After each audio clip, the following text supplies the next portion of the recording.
It was a Tuesday morning when Clint Eastwood walked into the courthouse. The kind of day where the sun was bright enough to shine through the clouds, but not quite warm enough to make anyone forget it was still early spring. The courthouse steps were crowded, as usual, with reporters, cameras flashing as people tried to catch a glimpse of the key players in the trial that had everyone talking for weeks. It was a high-profile case, one that promised to stir the pot of national politics. The accused? A prominent senator, recently caught up in a scandal that was shaking the political foundations of the country. But it wasn't the senator that had people talking as Clint Eastwood entered the building. No, it was the man himself. A living legend. Clint moved with purpose, his usual calm demeanor a stark contrast to the chaotic energy of the crowd. He wasn't a witness in this trial, or so everyone thought. No, Clint Eastwood had no business in this courtroom, or at least that's what the public assumed. As Clint made his way through the entrance, a buzz ran through the crowd. Some whispered in excitement, not believing their eyes. Was it really him? The man who had captured the world's imagination for decades, whose face was etched in Hollywood history. The man who played tough-as-nails roles in westerns, crime thrillers, and war dramas? Here? In a courtroom? The reporters didn't waste a second.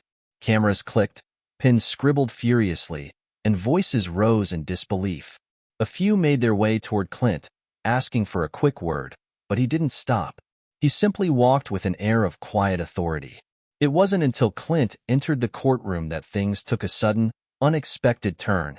"Ladies and gentlemen, the courtroom will reconvene now," the bailiff announced, his voice echoing in the space. Clint was one of the first to step in, his slow, measured walk drawing even more attention. The judge was already seated, his gavel ready to bring the proceedings to order. But as Clint took his seat, something strange happened. A sound that wasn't meant to be heard in such a formal setting: laughter. Judge Mark Henderson, who had been known for his sharp wit and unshakable confidence, couldn't help but chuckle. "Well, well, well," Judge Henderson said, his voice carrying through the room, his gaze landing on Clint with an amused glint in his eyes. "I didn't know we were allowing Hollywood stars into the courtroom today." A ripple of laughter went through the room, mostly from the defendant's camp. They'd been waiting for a moment like this, a chance to discredit the seriousness of the case. And what better way than to poke fun at a celebrity guest? Clint remained stoic, not even acknowledging the laugh. He wasn't there to entertain. But when the judge continued, it became clear that Clint's presence wasn't taken seriously at all. "Well, Mr. Eastwood," Judge Henderson said, still grinning, "if you're here to give a keynote speech on law and order, feel free to take the floor. But if you're here to testify, I suggest you keep it brief. We've got a real trial going on." The courtroom chuckled, the sound more mocking than welcoming. Clint didn't flinch. He simply sat there, looking like the very picture of someone who had long ago learned how to handle attention, how to handle a crowd. But then, something changed. Clint leaned forward slightly in his chair, and his hand slipped under his coat. A flash of something shiny caught the light, just for a second. It was subtle, barely noticeable, but unmistakable. The U.S. Secret Service badge. The room fell silent. Judge Henderson's smile faded. The smirk that had danced on his lips just moments before disappeared. His eyes flickered, darting to Clint's hand as he tucked the badge away. For a brief moment, there was a hesitation in the judge's posture, an unease. Clint's gaze met Henderson's. Calm, unshaken. It was as if he was telling the judge, "You don't know who you're dealing with." And for the first time in his career, Judge Henderson felt the weight of that stare. "Your Honor," Clint said in his low, gravelly voice, "I'm here to testify." The tension in the room shot up instantly. The air felt heavy, charged with the sudden, unexpected turn of events. The reporters were now dead silent, their pens frozen in midair. The prosecutor, who had been preparing to present his next piece of evidence, stopped in his tracks. Even the defendant's legal team seemed caught off guard, their eyes darting around the room as they tried to make sense of what had just happened. Judge Henderson cleared his throat, adjusting his glasses as he stared at Clint. The laughter that had once echoed in the courtroom now seemed distant, as if it belonged to a different world. I see," the judge finally muttered, trying to regain control of the situation. But Clint's presence had already shifted the dynamics of the entire room. Clint leaned back in his chair, not looking away from the judge. There was no anger in his gaze, no pride, just a quiet certainty. Clint Eastwood wasn't here for show. He wasn't here to entertain. He was here for something far more important. The court had just become a battleground, and no one, not the judge, not the prosecutor, and certainly not the politician on trial, had any idea what Clint Eastwood was about to unleash. The courtroom, still buzzing from Clint Eastwood's unexpected entrance, slowly began to settle into an uneasy silence. While everyone tried to piece together what had just happened, Clint remained unmoved, his eyes unwavering. He didn't need to say anything. The badge, the brief flash of authority, spoke louder than any words could. But who was Clint Eastwood? The question lingered in the air as reporters scribbled frantic notes, their pens dancing across paper, trying to put together a backstory for the legend who had just stepped onto a stage far removed from the Hollywood set. They thought they knew him, the tough guy, the Clint Eastwood who could turn a stare into an entire scene, the man who made everyone believe justice was a straight line from good to bad, right to wrong. But Clint wasn't just the figure they saw on the big screen. No one, not even the most seasoned journalists, had any idea what Clint Eastwood had truly been up to behind closed doors. And what they didn't know was about to rock their understanding of the man, the case, and even the very courtroom they sat in. Clint Eastwood had always been a man of few words, even as a child. Growing up in the small town of San Francisco during the Great Depression, Clint learned early on that life didn't offer many handouts. His family, struggling to make ends meet, instilled in him a sense of self-reliance that would become the cornerstone of his personality. From a young age, Clint took up odd jobs, delivering newspapers, working at the local gas station, helping out in the neighborhood, all to support his family. But Clint's true passion wasn't in manual labor. It was in music and later, acting. It was a strange combination of talents for someone who would grow up to become the very picture of American masculinity. His first break in Hollywood came in the early 1950s, but it wasn't until he starred in Rawhide, a Western TV series, that the world began to recognize his name. Still, Clint never sought fame for fame's sake. He wasn't in it for the glamour. He wasn't even in it for the accolades. For Clint, acting was a way to explore the complexity of human nature, the good, the bad, and everything in between. It was no surprise that, over time, his roles began to reflect the kind of character he was, brooding, silent, tough, but always with a sense of righteousness. It's what made him a star. But Clint's story didn't stop at acting. It wasn't long before his interests expanded. Clint's involvement with the film industry led him to a quiet relationship with the U.S. government, though it would take years before the public would ever get wind of it. Behind the scenes, Clint had been working in a role that no one could have predicted. His reputation, both in Hollywood and among political circles, grew as his connections with federal agencies deepened. What the public didn't know was that Clint Eastwood had quietly worked with the U.S. Secret Service on more than one occasion. It started after a close call during the filming of The Gauntlet, a movie where Clint's character had to escort a woman across a dangerous landscape, all the while being pursued by enemies. The level of realism in the film unnerved some high-ranking officials who believed Clint's portrayal of a man under constant threat had struck too close to reality. After all, protecting high-profile figures wasn't just the stuff of movies. It was a daily reality for agents tasked with safeguarding the president and other top officials. And they needed someone who understood the world of danger, but also the world of public appearances. It wasn't long after The Gauntlet wrapped that Clint was approached by the U.S. Secret Service. They needed his help on a few covert operations, low-profile, sensitive assignments involving VIP protection and counterintelligence work. Clint's Hollywood connections, his knowledge of high-pressure situations, and his ability to stay cool under fire made him the perfect candidate. Clint didn't hesitate. He'd already seen the ugliness of power plays and corruption in Hollywood, and it was clear to him that there was more at stake in the real world than on a movie set. From then on, Clint was occasionally brought in for secretive consultations, advising on everything from security protocols to methods of surveillance. His time in the field was spent guarding dignitaries, tracking covert operations, and even aiding in investigations that span multiple nations. But Clint never told anyone about these clandestine activities. The world saw him as a star, a man who made his living on the silver screen. But behind the scenes, Clint had become a trusted figure in matters of national security, and he liked it that way. The case at hand, the one that had brought Clint into this courtroom, wasn't just some random assignment for him. There was something deeply personal about it. It was more than just protecting the country. It was about protecting his own.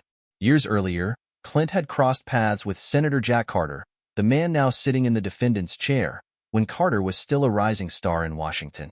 At the time, Clint was involved in securing an international summit where Carter was scheduled to speak. During the event, Clint was asked to provide extra security when it became apparent that someone in the crowd had sinister intentions. The summit ended without incident, but Clint's instincts told him that Carter wasn't as innocent as he appeared. Something about the senator's connections, his rapid rise to power, and his overconfidence in his own political maneuvering didn't sit right with Clint. His time in the Secret Service had taught him to spot a person's true character behind closed doors, and what he saw in Carter's dealings made him uneasy. The senator's ties to certain corporate donors and foreign entities raised red flags for Clint.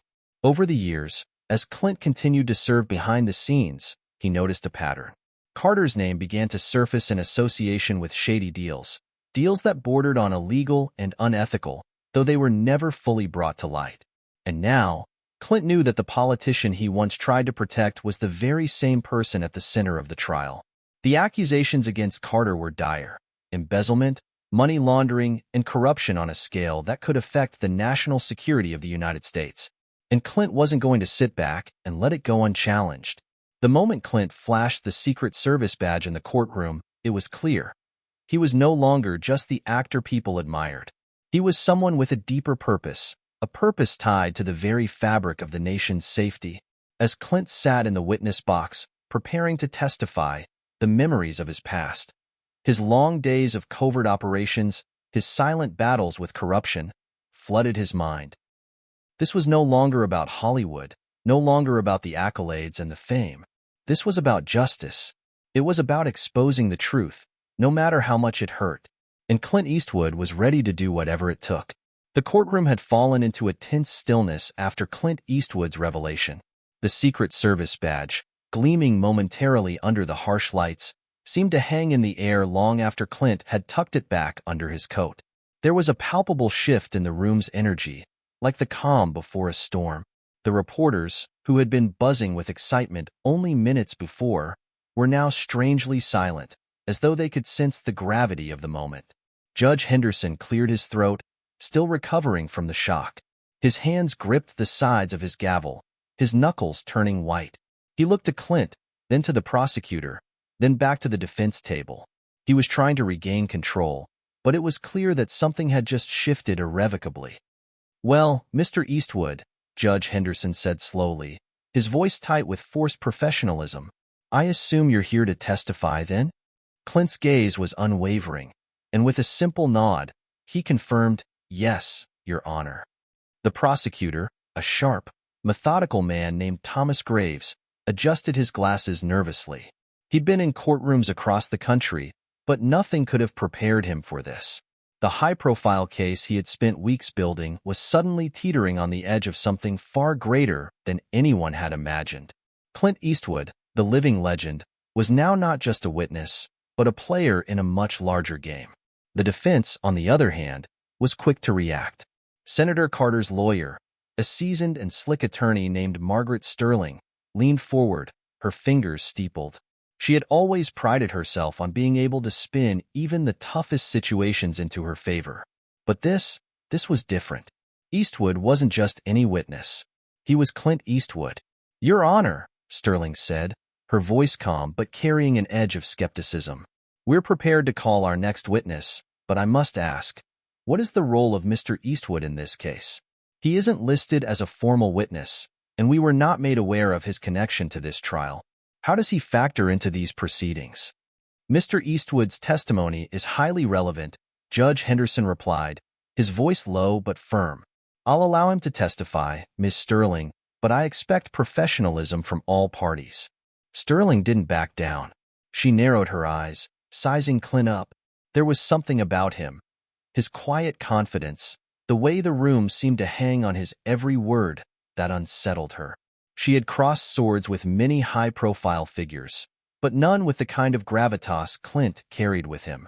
Meanwhile, Clint sat in the witness box, his posture relaxed, almost casual, as if he was used to the weight of everyone's gaze. He wasn't a man who needed to explain himself to anyone. His reputation had been built on silence, on letting his actions speak for him. "Mr. Eastwood," Judge Henderson began, breaking the silence, "can you please tell us why you're here today?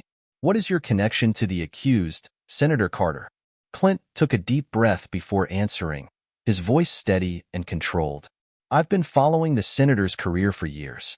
Worked with him once, actually, on a security detail. Something about the way Carter operates never sat right with me," Clint said, his eyes never leaving the judge's. "Over time, I came to realize that there were questions about his dealings that weren't being asked, questions I couldn't ignore anymore." The room seemed to hold its breath. Clint's words weren't just an indictment of the senator's actions. They were the beginning of something larger, something that could shake the very foundation of American politics. People had always wondered about the connections between Hollywood and Washington. Now they had their answer. Clint Eastwood was not just an actor. He was a man with deep ties to both, and those ties were about to be exposed. The prosecutor, Thomas Graves, was the first to speak after the pause, his voice sharp and demanding. "Mr. Eastwood, you're telling us that you've been involved in investigating Senator Carter? Can you elaborate on that? What kind of investigation are we talking about?" Clint leaned forward slightly in his chair, his gaze fixed. "I didn't start investigating anyone. I've seen things, heard things that didn't add up.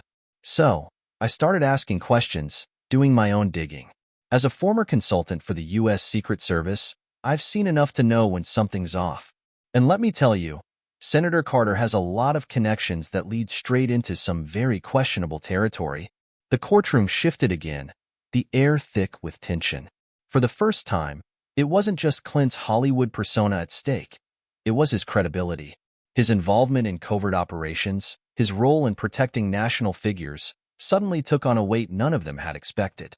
He wasn't just a witness. He was a potential key player in unraveling a conspiracy. The judge leaned forward, his expression now unreadable. "Mr. Eastwood, you are aware that the senator stands accused of very serious crimes. You're also aware that without solid evidence, these are just allegations. Are you suggesting that these connections you speak of are enough to incriminate him? Or are we chasing ghosts here?" Clint's eyes never left the judge as he responded. "Not ghosts, Your Honor. Connections. Tangible connections. But I can't prove them, at least not yet. What I can tell you is this. If you dig deep enough, you'll find a trail that leads straight into some dark corners. I'm here because I believe the truth needs to come out. If it doesn't, there's going to be a lot more than just one senator in trouble." The words hung in the air like a promise, a quiet warning. There was a murmur in the courtroom as the weight of Clint's testimony began to settle over the room. The prosecutor, Thomas Graves, wasn't sure whether to press further or back off. He had expected a straightforward witness, someone who would offer facts or anecdotes about the senator's behavior. But Clint wasn't that kind of witness. He was a man who operated in the shadows, a man who dealt with truths that others weren't willing to confront. Margaret Sterling, the defense attorney, had been watching Clint closely. She didn't believe in coincidences. The way Clint had stepped into this case, at this moment, was no accident. Someone had orchestrated this, and she needed to find out who. "Mr. Eastwood," she began, her voice cool and calculating, "you've said you can't prove these connections. So what exactly are we doing here? Why should we trust anything you're saying?" Clint didn't flinch. His gaze stayed steady, unwavering. "Because I've seen the same thing happen before. And this time, I won't sit back and let it happen again. Not when the stakes are this high." For the first time, the room understood. This wasn't just about one man, one senator, or one case. This was about something far bigger. And it was coming for them all. The room had grown colder, the air heavier with the gravity of Clint's words. Every movement, every glance exchanged between the people in the courtroom felt deliberate, as if everyone had become acutely aware of just how much was at stake. This was no longer a trial about a single politician. This was about something much deeper, something that could bring down powerful figures who'd been hiding in the shadows for far too long. The defense attorney, Margaret Sterling, wasn't about to let Clint's cryptic words slide without further scrutiny. She leaned forward, her eyes narrowing as she locked onto Clint, as though she were trying to peel back his every layer, to find a crack in his calm demeanor. "Mr. Eastwood," she began, her voice slow and deliberate, "you've mentioned these connections of the senator, but so far, you've offered no tangible evidence. Are you suggesting that we should simply take your word for it? A Hollywood actor, with no formal law enforcement training, is suddenly an expert on political corruption." The word stung, but Clint didn't flinch. He had been tested far harder than this, on sets and in real life. He took a long breath and looked over at the defense, then across the courtroom at the judge. His voice remained calm, measured. "I'm not asking you to take my word for it," Clint said evenly, "but what I am asking is that you start asking the right questions. I'm not just some actor with a badge, Miss Sterling. I've spent years in places you'll never see, working with people you'll never meet, and I've seen corruption like this up close. This isn't about who I am. It's about what I know." The courtroom was still. Every person in that room had their eyes fixed on Clint, and for a fleeting moment, even the defense lawyer seemed to hesitate. The judge, having seen enough, raised his gavel. "Let's keep this civil, please." Clint's gaze lingered on the defense attorney for a moment longer, but he turned his attention back to the judge. "Apologies, Your Honor, but this is bigger than what's happening in this courtroom. This goes beyond the walls of this building." Clint leaned back in the witness chair, crossing his arms as he prepared to explain further. The weight of his silence was unmistakable. His reputation, both as an actor and as someone who had worked with government agencies, had always been one of cold authority. And now, more than ever, it was clear that Clint wasn't just playing a role. "It all started with a few rumors," Clint continued, his voice even but heavy with purpose. "I started hearing whispers in Washington circles, small things, nothing major, but enough to make you question what you're seeing. And the more I dug, the more it became clear. Senator Carter wasn't just playing the game. He was rewriting the rules." A low murmur ran through the courtroom. People were starting to lean in, their attention shifting from disbelief to suspicion. The prosecutor, Graves, couldn't help but react. "What exactly do you mean by that, Mr. Eastwood?" Graves asked, his voice tinged with urgency. "I mean," Clint said, "that Carter had built a network of influence that went far beyond Washington. His hands were in industries from energy to tech, foreign companies, secretive deals with unsavory characters. All of it pointed to something far darker than just a politician with too much ambition. It pointed to a system that allowed him to make decisions that could hurt the country, and nobody was asking the right questions." Graves didn't need any more prompting. "And you're suggesting this system involves not just Carter, but others?" Clint's jaw tightened, and for a moment, the room seemed to freeze. "I'm saying that when you pull the thread, it unravels a lot more than just one man. Carter is just the tip of the iceberg." The revelation hit like a thunderclap. It was one thing for a senator to be accused of corruption, but Clint was now implying a vast network, one that extended far beyond Washington, far beyond Carter's inner circle. This was about power on a scale no one had imagined. And now, Clint had to decide. Would he expose everything, risking his own safety, or would he play his cards carefully, strategically? He wasn't sure yet, but one thing was certain. This wasn't going to stay confined to a courtroom. Later that evening, Clint left the courthouse, his mind running on overdrive. The last few days had been a blur, the pressure of the trial building by the minute. The moment he stepped into his car, a text message popped up on his phone. It was from an encrypted number, one that only a handful of people had. "The pieces are moving faster than expected. Be careful. We can't protect you forever." Clint's heart rate spiked for a moment, but he quickly stilled himself. He had received messages like this before, but this one felt different. The stakes were growing higher by the second, and he was in deeper than he'd ever been before. Clint put the phone down, his mind now sharp with focus. He could feel the web of lies and corruption tightening around him. Every connection, every piece of the puzzle was coming together, But it wasn't just about exposing Carter anymore. It was about exposing them all. As Clint made his way home, he couldn't shake the sense of being watched. The hairs on the back of his neck stood up, a reminder that this wasn't just a courtroom drama. It was a dangerous game, and he was now a player in it, whether he liked it or not. Later that night, Clint stood in his kitchen, pouring himself a drink when the doorbell rang. A sharp, unexpected knock. At this hour? He wasn't expecting anyone. He moved toward the door cautiously, his hand on the handle, his instincts still alert. When he opened it, there stood a man, tall, with a sharp suit and a face Clint didn't immediately recognize. The man's eyes locked with his, and without missing a beat, he flashed a badge. It was the unmistakable emblem of the U.S. Secret Service. "Mr. Eastwood," the agent said, his voice calm but firm. "We need to talk." Clint didn't hesitate. He stepped aside and motioned for the agent to enter. "I figured it was only a matter of time," Clint muttered under his breath as he closed the door. Clint Eastwood wasn't a man who was easily shaken. But as the Secret Service agent stepped into his home, the weight of the situation pressed on him in a way he hadn't anticipated. This wasn't just another Hollywood scandal or even a political circus. It was something far more dangerous. The agent, tall and lean with a chiseled jaw, didn't waste any time. He glanced around the room once, eyes sharp, as if he were assessing more than just Clint's living room. Clint noticed the way the agent's hand subtly brushed the inside of his jacket, a sign that his gun was never far from reach. It was a posture Clint recognized well. The agent didn't offer a handshake, instead taking a seat in one of Clint's armchairs without being invited. His presence was both commanding and unsettling.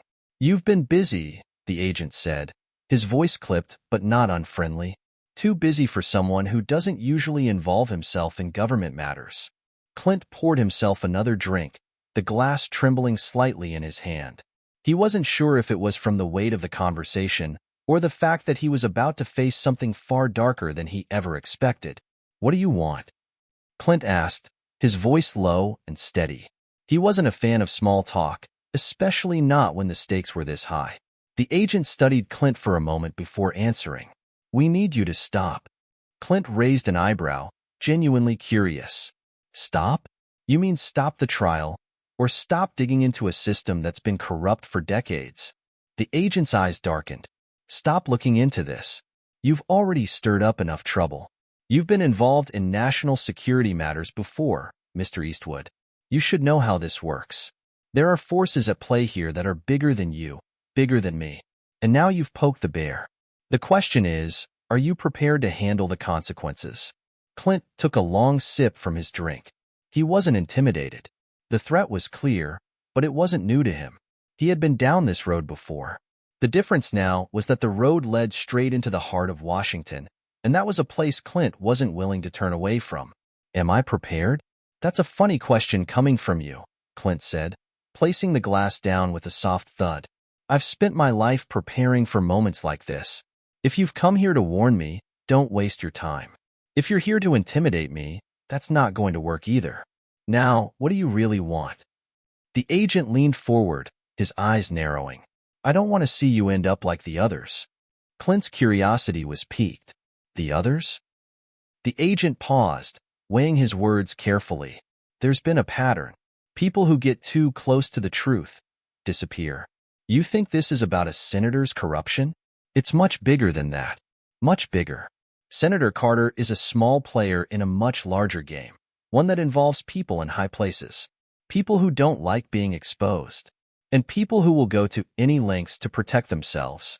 Clint's heart skipped a beat, but he didn't let it show. He had suspected as much.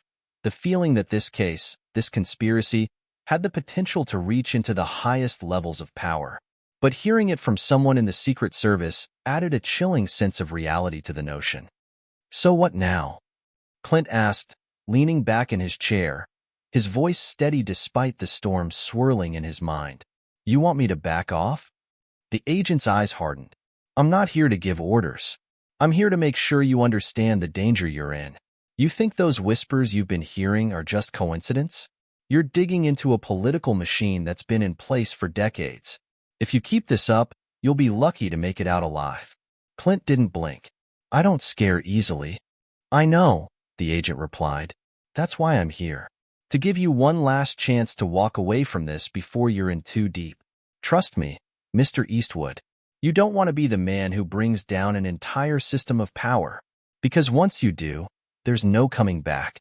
Clint stared at the agent for a long moment, considering the weight of the words. He knew he was already too far gone. The trial was no longer just a courtroom drama. It was the battleground for a war that had been fought in the shadows for years. The senator, the connections, the power players pulling the strings. It was all a part of something much larger. I'm not backing down, Clint finally said, his voice low and resolute. If I stop now, nothing changes. And you're right about one thing. There's no going back. So, I'll keep going, whether you like it or not. The agent didn't respond immediately. He just stared at Clint, as if weighing the consequences of Clint's decision. Then, he stood up, adjusting his jacket. Then you've made your choice. But don't say we didn't warn you. Clint watched the agent leave, his mind spinning. He had expected a warning, but not like this. The stakes had just gotten much higher, and the people who were pulling the strings in this case were not the kind to go down quietly. The next few days were a blur for Clint. The trial continued, but with each passing day, it became clear that this was no longer just a matter of legal proceedings. The forces at play behind the scenes were beginning to make their presence felt. Clint's every move was being scrutinized, not just by the media, but by unseen eyes. The weight of the conspiracy was closing in on him from every angle. The trial's next session was a tense one. The prosecutor, Graves, was more aggressive than ever, sensing that the momentum was shifting in Clint's favor. Meanwhile, the defense attorney, Margaret Sterling, had become more cautious, trying to read the room and assess her next move. The courtroom was charged with an electric energy as the door opened and the next witness was called. But Clint wasn't looking at the witness stand. His eyes were fixed on the back of the room, where a shadowed figure had entered. The figure wasn't someone he recognized immediately, but the sense of danger was unmistakable. He felt the hairs on the back of his neck rise again. Then, in a blink, the figure was gone.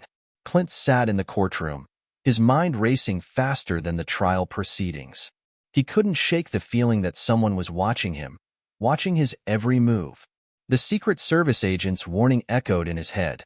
There's no going back. Clint knew that now more than ever. The stakes weren't just about proving corruption or taking down a senator. This was about exposing a network, a system that ran deep, and that kind of power wasn't going to let itself be revealed without a fight. As the day dragged on, Clint found it harder to focus on the words being spoken by the attorneys. He was acutely aware of the subtle shifts in the courtroom's atmosphere. The tension was palpable, and it wasn't just about the case anymore. It was something darker, something that had taken root in the very walls of the courthouse. His eyes flicked toward the door, where the mysterious figure had entered earlier. The man had been tall, sharp, with a predatory air about him. It was as if Clint had seen him before, but the memory was distant, buried in the recesses of his mind. He hadn't been able to place him in that moment, but now, Clint couldn't help but feel that the man wasn't just another bystander. He was someone who was part of the larger puzzle Clint was trying to unravel.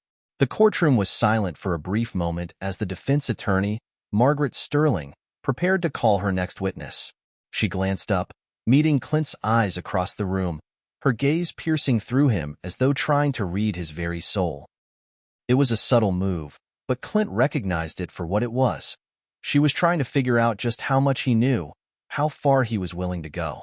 The tension snapped when the door opened again. This time, it wasn't the mysterious figure, but a middle-aged man in a gray suit with a slight limp. He walked slowly toward the witness stand, his face obscured by glasses. Clint's instincts flared. He didn't know this man, but something about him felt wrong.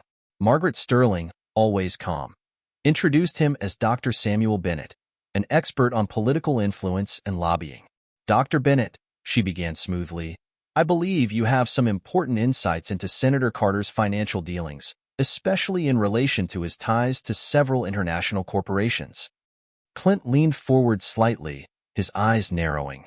Dr. Bennett didn't just look like an academic. There was something more behind those carefully measured words, something that didn't quite sit right. Dr. Bennett cleared his throat and adjusted his glasses before beginning to speak. Yes, well, Senator Carter has been known to have significant ties to various multinational corporations. However, it's important to note that these ties, while often questioned, are perfectly legal. All of his dealings are above board, and any suggestion to the contrary is simply— Bennett stopped mid-sentence, his gaze shifting toward Clint as if he had just realized the man was there. Clint didn't flinch. He'd seen this kind of play before. Deliberate intimidation, trying to unnerve the opposition. But Clint wasn't about to be moved. The senator is a public figure, Dr. Bennett, Clint said, his voice cutting through the air. I wouldn't be so sure of the legality of these dealings. You might want to dig a little deeper. There was a flash of discomfort in Dr. Bennett's eyes, but he quickly regained his composure. Mr. Eastwood, perhaps you should leave the investigations to the experts. He glanced at the judge, as if trying to assert his authority in the room. But Clint wasn't done. I've spent more time in places that most of you couldn't even imagine. I know what corruption looks like. And I know when someone's trying to cover it up.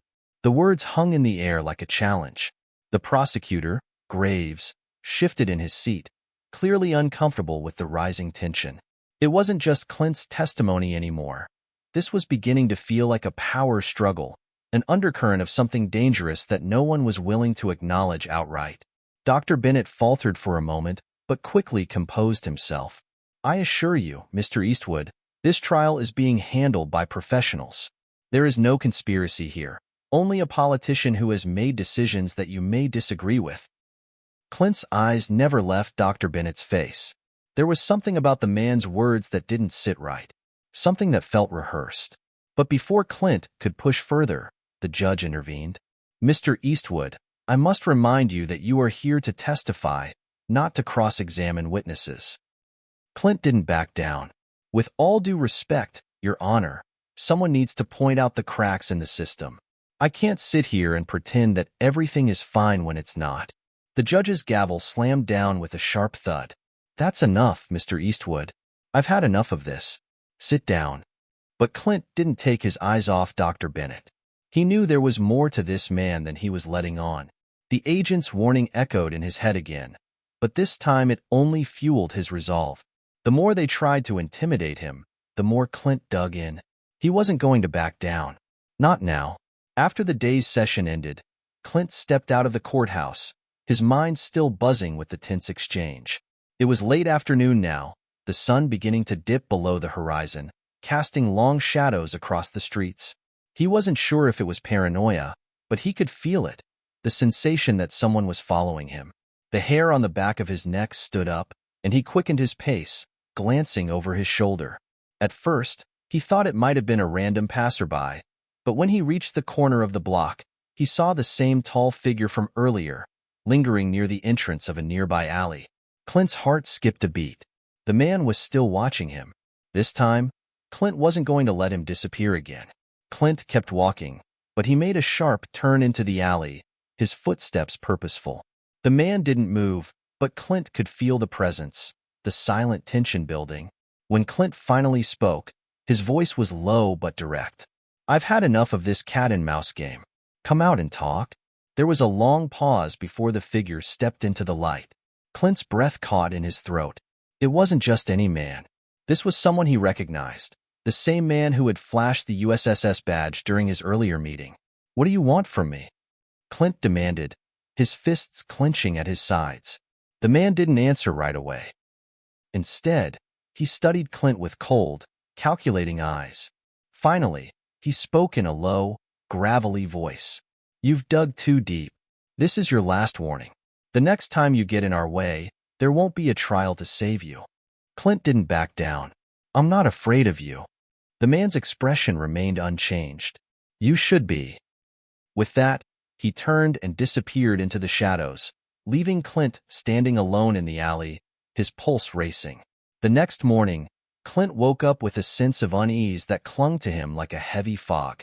The encounter in the alley had left a mark on him, one he couldn't shake. He had always prided himself on being in control, but the shadowy warning from the USSS agent had left him questioning everything. Who were these people? What were they willing to do to protect their secrets? As the sun peeked through his curtains, Clint stood by the window, staring out over the city. He hadn't felt this vulnerable in years. The weight of the investigation was becoming too much. It wasn't just the trial anymore. It was the deep, unseen forces pushing back. Forces that had no intention of letting him get to the truth. Clint's phone buzzed, breaking his train of thought. He glanced at the screen. It was a message from Margaret Sterling. "Margaret, we need to talk. Meet me at the usual spot. 2 p.m. Clint's mind raced. The usual spot was a small cafe near the courthouse, a quiet place where they had met many times to discuss strategy, tactics, and how to get ahead in the trial. But today, it felt different. After last night's warning, he wasn't sure if anyone could be trusted anymore. Still, Margaret had been his ally from the beginning. If she had information, he needed to hear it. By the time Clint arrived at the cafe, it was just past 2 p.m. The street was bustling with people, but inside, the atmosphere was calm and almost too quiet. Clint scanned the room quickly, spotting Margaret in the back corner. She was seated at a small table, a cup of coffee in front of her. She looked up as Clint approached, offering a small, but strained smile. "Clint," she said, gesturing to the empty seat across from her. "Sit down. We need to talk." Clint sat, his eyes never leaving her face. He could tell something was off. Margaret's usually composed demeanor was gone. There was a tension in the air that Clint could feel, a nervous energy that was rare for her. "All right," Clint said, folding his arms on the table. "What's going on?" Margaret glanced around before leaning in, her voice low. "Clint, I don't know how to say this, but you've got to stop. You've stirred up something you don't understand. This isn't just about the senator anymore. It's about something much bigger, something dangerous." Clint stared at her, confused. "What do you mean?" "This is about exposing corruption. We're so close to the truth." Margaret shook her head, her fingers trembling slightly as she wrapped them around her cup. "It's not just corruption, Clint. It's a conspiracy. A network that spans far beyond this trial. And it's not just in Washington. It's international. You're playing with fire." Clint's heart skipped a beat. This was the first time Margaret had spoken so openly about the scale of the danger. He had suspected something bigger was at play, but hearing it from her made it all too real. "Why are you telling me this now?" Clint asked, his voice calm but with an edge of suspicion. "Why didn't you say anything earlier?" Margaret hesitated for a moment, as though trying to find the right words. "Because I didn't know how deep it went either. But I've been getting threats, Clint. They've been watching me, watching us. And I don't think they'll stop until this whole thing is buried. We've both been targeted, and I don't think we can win this fight." Clint leaned back, processing her words. The pieces were starting to come together, but they didn't make any sense. If Margaret, someone he trusted, was being threatened too, then they were both in much deeper than they realized. "So, what are we supposed to do?" Clint asked, his voice grim. "Do we just give up? Walk away from everything we've worked for?" Margaret's eyes were filled with a sadness Clint hadn't seen before. "I don't know if we have a choice. We can't win this. Not against them." Clint felt a knot form in his stomach. The thought of walking away from the trial, of turning his back on everything he had fought for, was unbearable. But Margaret was right. He wasn't just fighting against corrupt politicians now. He was up against a force that was far more dangerous than he could have imagined. "Who's behind this?" Clint asked, his voice low. "Who are these people?" Margaret leaned in closer, her voice barely above a whisper. "I don't know, but they're connected to powerful figures in the government, the military, international organizations. This goes beyond anything I've ever seen." Clint took a deep breath, trying to process it all. He could feel the weight of the decision pressing down on him. Margaret was scared, and she had every reason to be. But Clint couldn't back down now. He wasn't the kind of man who walked away from a fight, especially not one that involved justice. The stakes were too high. "I can't walk away," Clint said, his voice firm. "I've already gone too far." Margaret's expression softened, but the worry in her eyes didn't fade. "Clint, I'm not asking you to give up. I'm just trying to make sure you understand what you're dealing with. You're not just fighting politicians anymore. You're fighting a system that has the power to destroy you." Clint didn't respond right away. His mind was whirling, but one thing was clear. He wasn't going to back down, not now. He had come too far to let fear dictate his actions. "We can't stop now," Clint said, meeting her gaze. "But we need to be smarter. We need to find a way to expose them without getting ourselves killed in the process." Margaret nodded slowly, though her worry was still evident. "I'm with you, Clint. But just remember, we're not the only ones who are in danger here.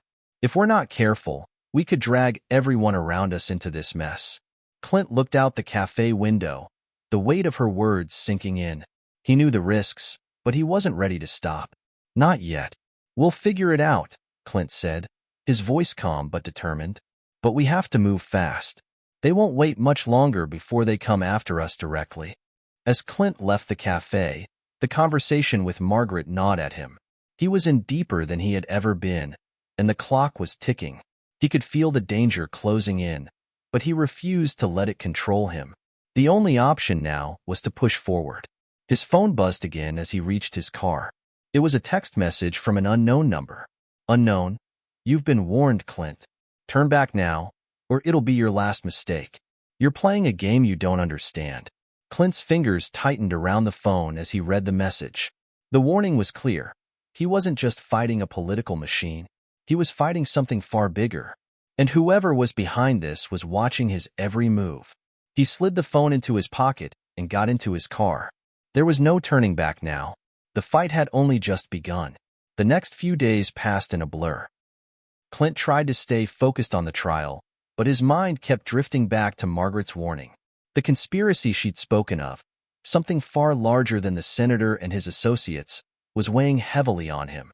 He couldn't stop thinking about the mysterious figure from the alley, the USSS agent who had threatened him, and the cryptic messages that seemed to be coming from all directions. It was the kind of danger Clint had encountered before, on movie sets, in war zones, on his own terms. But this felt different. It was real, far more sinister, and it wasn't playing by any rules Clint understood. That night, after another long day in court, Clint returned to his apartment. The city was quiet, the streets bathed in the pale glow of streetlights.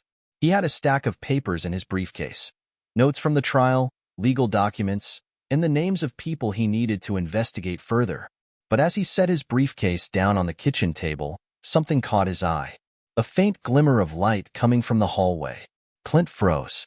His instincts kicked in immediately. He hadn't left any lights on, and his apartment was on the 4th floor. There was no reason for anyone to be near his window, especially not at this hour. He walked quietly toward the hallway, his breath shallow. The door to his bedroom was ajar, just enough to let a sliver of light spill out. It wasn't his own light, though. Someone had opened the door. Slowly, Clint reached for the gun holstered at his waist and pushed the door open just a fraction more. There, standing in the center of the room, was a man. A tall figure, wearing a dark suit. The same man Clint had seen on the street and in the alley. The one with the cold eyes and the cryptic warning. Clint didn't move, his finger on the trigger, his heart pounding. The man didn't flinch. Instead, he just turned toward Clint slowly, his lips curling into a smile. "You're getting predictable, Clint," the man said in a low, calm voice. "But I suppose that's to be expected." Clint's eyes narrowed. "Who the hell are you?" The man didn't answer immediately. He took a slow step forward, his expression unwavering. "I told you before," the man continued, his voice soft but menacing.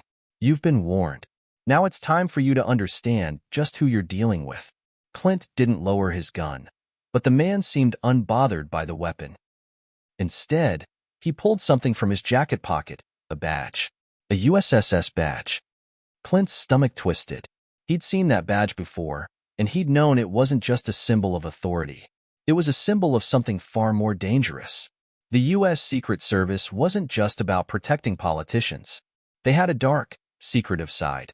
A side that Clint had been warned to stay away from. The man flashed the badge for a moment, letting Clint see the insignia clearly, before slipping it back into his pocket. "I think we both know you're in way over your head, Clint," the man said. "This isn't just a trial. This is much bigger than you. You don't understand what you're up against." Clint's grip tightened on the gun, but he kept his voice steady. I understand enough. I understand that you're trying to intimidate me, but it's not going to work.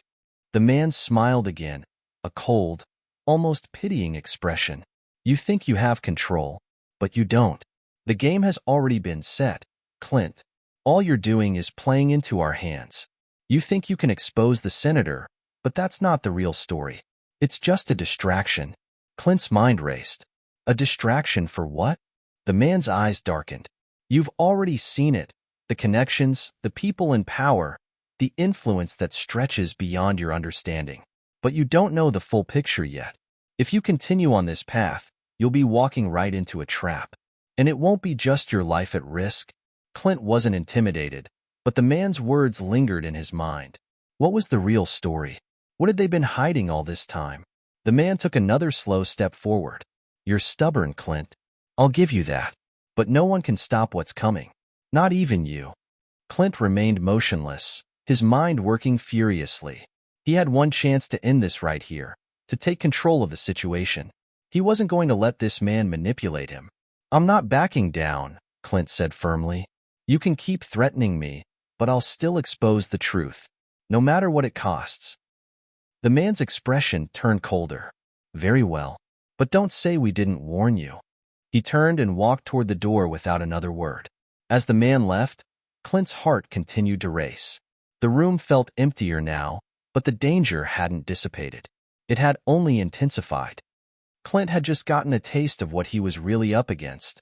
And it wasn't just political corruption. This was a covert operation, one that had its fingers in every part of the system. And he was standing in the middle of it, whether he liked it or not.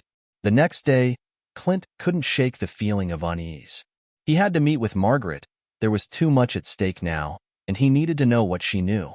He couldn't do this alone. He texted her and suggested they meet at the same cafe as before. Margaret didn't hesitate to respond. Margaret, I'll be there at noon. We need to move fast. Clint arrived early, his mind already racing through the possible scenarios. As he entered the cafe, he scanned the room, looking for Margaret. When he saw her sitting at their usual table, he walked straight to her, his face grim. We need to talk, Clint said, sitting down without waiting for her to greet him. Margaret raised an eyebrow, but didn't say anything. She could see from his expression that something had changed. Last night, I had another visit, Clint said, his voice low. It wasn't just another threat. It was them. The people I've been chasing. The ones behind everything. Margaret's face grew pale. What happened? Clint leaned in closer. A man came to my apartment. He's with the U.S. Secret Service. He said it's not just about the senator.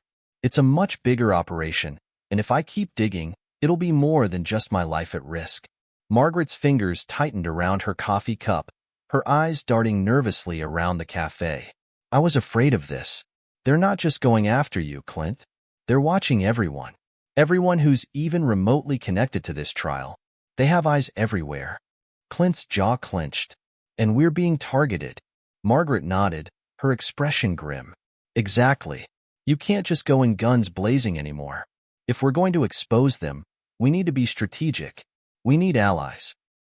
People who can help us, people with the resources to protect us. Clint looked up, a new determination in his eyes. We'll find those allies. But we can't stop now. Margaret took a deep breath, her face pale but resolute. All right, but we need to move fast, before they can strike again. Clint hadn't felt the weight of his choices more than he did in the following hours. Every step he took felt like it was moving deeper into a shadowy world, one where loyalty and trust were luxuries he could no longer afford. The conversation with Margaret had confirmed what he already feared. This was no longer just about the trial, the senator, or the headlines. It was about something far more insidious, a system that had its roots everywhere. The U.S. Secret Service agent's warning echoed in Clint's mind. You think you can expose the senator, but that's not the real story. It's just a distraction. And Margaret's plea for caution hadn't helped him feel any better. No, it had made him more determined to move forward. But as she had said, they couldn't keep going in blind. They needed help, and they needed it fast. That's when Clint had an idea. A dangerous one, but it was the only option. Clint's mind raced through his options. If they were truly being watched, they needed someone with the right resources, someone who could help them navigate the labyrinth of power and influence that was closing in around them. But it wasn't just about resources. They needed someone with the skills to fight back, someone who understood how to deal with shadowy figures and under-the-table deals. There was only one person Clint could think of. He pulled out his phone and scrolled through his contacts. He stopped on the name, Jack Murphy. Jack had been Clint's closest ally during his time in the military. He wasn't a politician or a lawyer. He was a former Special Forces operative turned private contractor. Jack knew how to disappear when the world was after you. He had connections, people in the right places, people who could get things done without asking questions. Jack was the kind of person Clint needed right now. Clint's finger hovered over the call button. He hesitated for a moment. Jack had retired from the game years ago. The man had seen too much, done too much, and he'd been burned by the system more times than Clint cared to remember. Jack wouldn't just jump back into the fire unless the stakes were high enough. But Clint didn't have time to play it safe. He dialed Jack's number. Jack picked up on the second ring. His voice, gravelly but familiar, came through the receiver. "Clint? You're calling me for a reason. What's going on?" Clint didn't waste any time with small talk. "I need your help, Jack. I'm in a situation, and I don't trust anyone else." There was a pause on the other end of the line. Clint could almost hear Jack considering his next words. Finally, Jack spoke. "All right, you've got my attention. What's going on?" Clint's words spilled out fast. He didn't have time to sugarcoat things. "I'm investigating a senator, powerful people are involved, and I'm not just talking about politics. This thing goes way deeper than that. The U.S. Secret Service is involved, and they've threatened me. They've got eyes on me, Margaret, and anyone else connected to the case. I can't do this alone anymore." Jack's voice was calm, but Clint could hear the tension underneath. "You're not messing around, are you? All right, let's cut to the chase. You need muscle, intel, and someone who can make things disappear. And you need that fast, I'm guessing?" "Exactly," Clint replied. "I need someone who can help me get out of sight if things go south. People who can protect us from whatever they're planning. And you're the only one I know who can pull that off." Jack's silence on the other end of the line stretched for a few seconds. Clint could almost hear the gears turning in Jack's mind. Finally, Jack spoke. "I'm in, but I need you to understand something, Clint. Once we start this, there's no going back. You won't be able to walk away. I'll get you the intel, the safe houses, and the people you need. But after that, you're in this for good." Clint nodded, even though Jack couldn't see it. "I know what I'm doing. Just get me the resources. I'll handle the rest." Jack chuckled darkly. "You always did like to play the hero, Clint. All right, I'll start making calls. You'll hear from me soon. Just don't get yourself killed in the meantime." Clint hung up and exhaled slowly. Jack had agreed to help. That was the first win he'd had in days. The next day, Clint met with Margaret at the cafe again. The air between them was thick with the kind of tension that only comes with high stakes. Margaret had insisted on meeting because she wanted to know what Clint had planned next. Clint took a deep breath and sat down across from her, his eyes sharp with focus. "I called in a favor," Clint said. "I've got someone who can help us. Someone who can get us the resources we need to fight back." Margaret raised an eyebrow. "Who?" "Jack Murphy.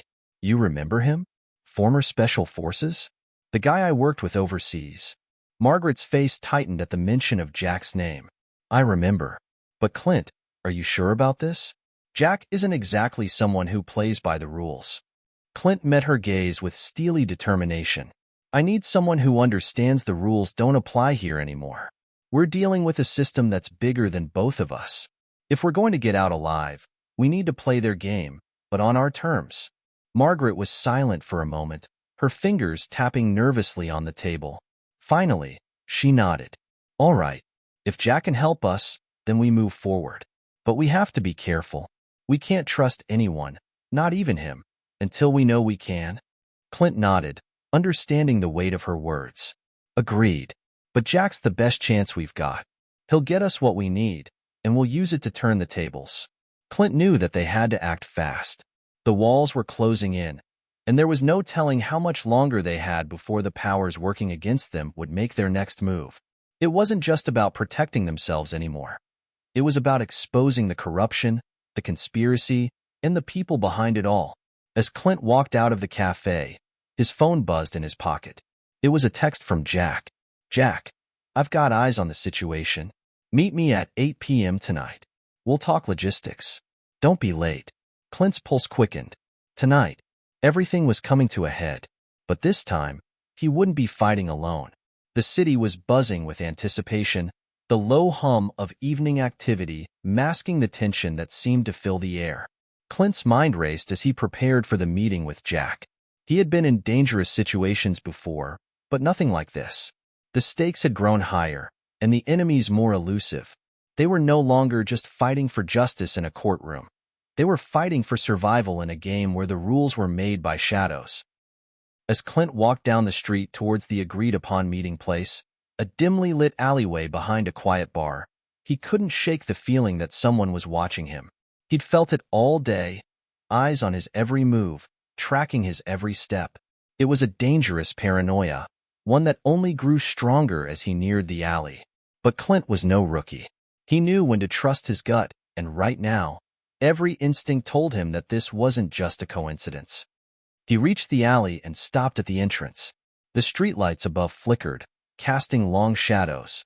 Clint could hear the faint sound of footsteps in the distance, someone approaching, but not from where he expected. His hand hovered near his waist, where his gun was holstered. But the figure that emerged from the shadows was not someone Clint expected. It was Jack. Clint exhaled in relief. Jack Murphy had always had a way of slipping into places unnoticed.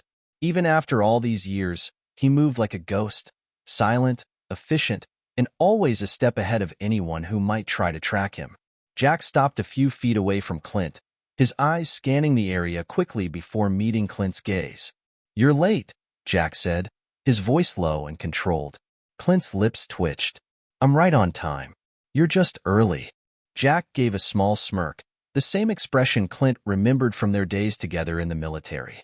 He wasn't one for small talk, but Jack's sharp eyes told Clint that something was off.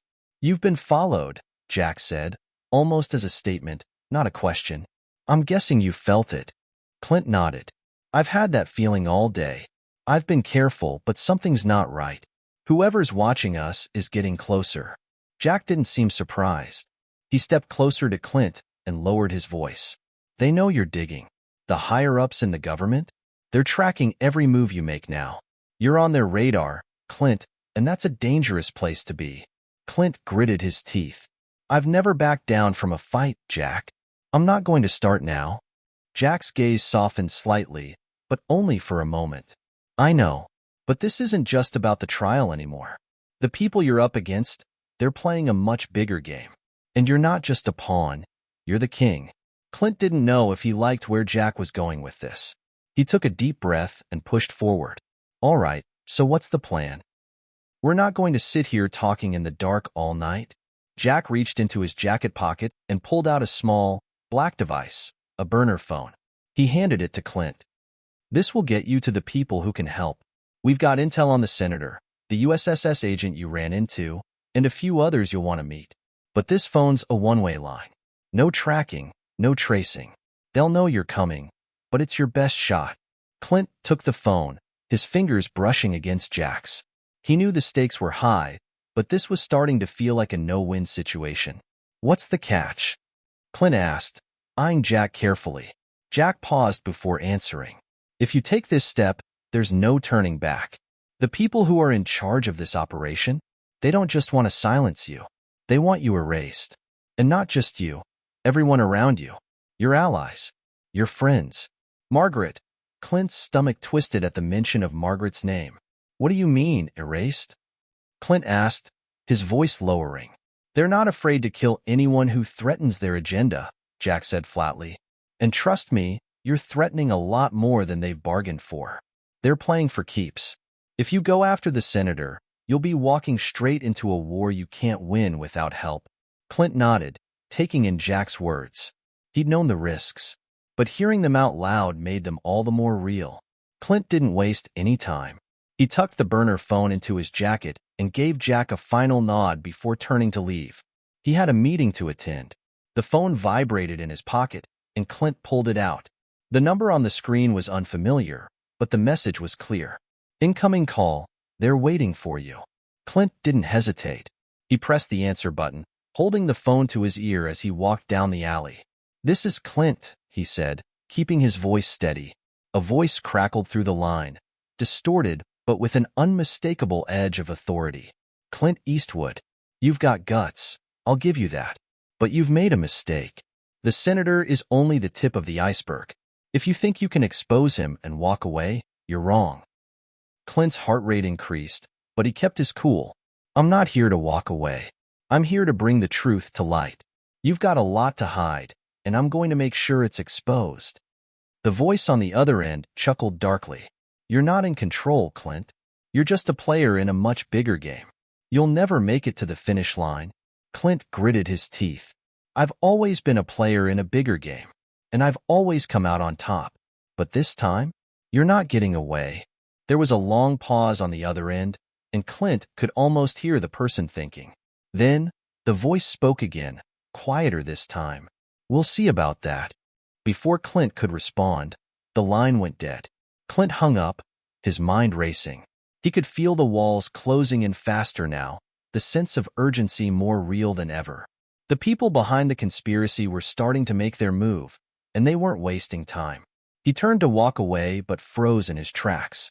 A figure stepped out from behind a nearby dumpster, blocking his path. It was the same man from the alley earlier, the U.S. Secret Service agent, the one who had warned him. "Didn't take you long to catch up," Clint said, his voice cold. The agent smiled, his expression unreadable. "You should have listened to my warning, Clint. Now, you're in deeper than you ever expected, and it's going to cost you." Clint took a step forward, his hand brushing the gun at his side. "Is that a threat?" The agent's smile didn't fade. "I don't make threats, Clint. I make promises." Without another word, the agent turned and disappeared into the darkness. Clint stood there for a long moment, his heart pounding in his chest. He knew this was just the beginning, and things were only going to get worse from here. Clint had always known that the world of politics was messy, filled with hidden agendas and backdoor deals. But he hadn't fully understood just how deep the rabbit hole went until now. Each step forward only seemed to pull him further into the shadows, where the light of truth was constantly flickering and out of reach. The call had shaken him. The voice on the other end wasn't just an anonymous threat. It was a warning, a calculated move by the people pulling the strings. Whoever they were, they knew Clint wasn't backing down. But what did they mean by the finish line? As Clint walked through the streets of the city, the weight of what was coming next settled heavily on his shoulders. He had no idea who could be trusted anymore. The U.S. Secret Service was involved, Jack's help wasn't without risks, and now there was an entire conspiracy at play, one that had reached the highest echelons of government.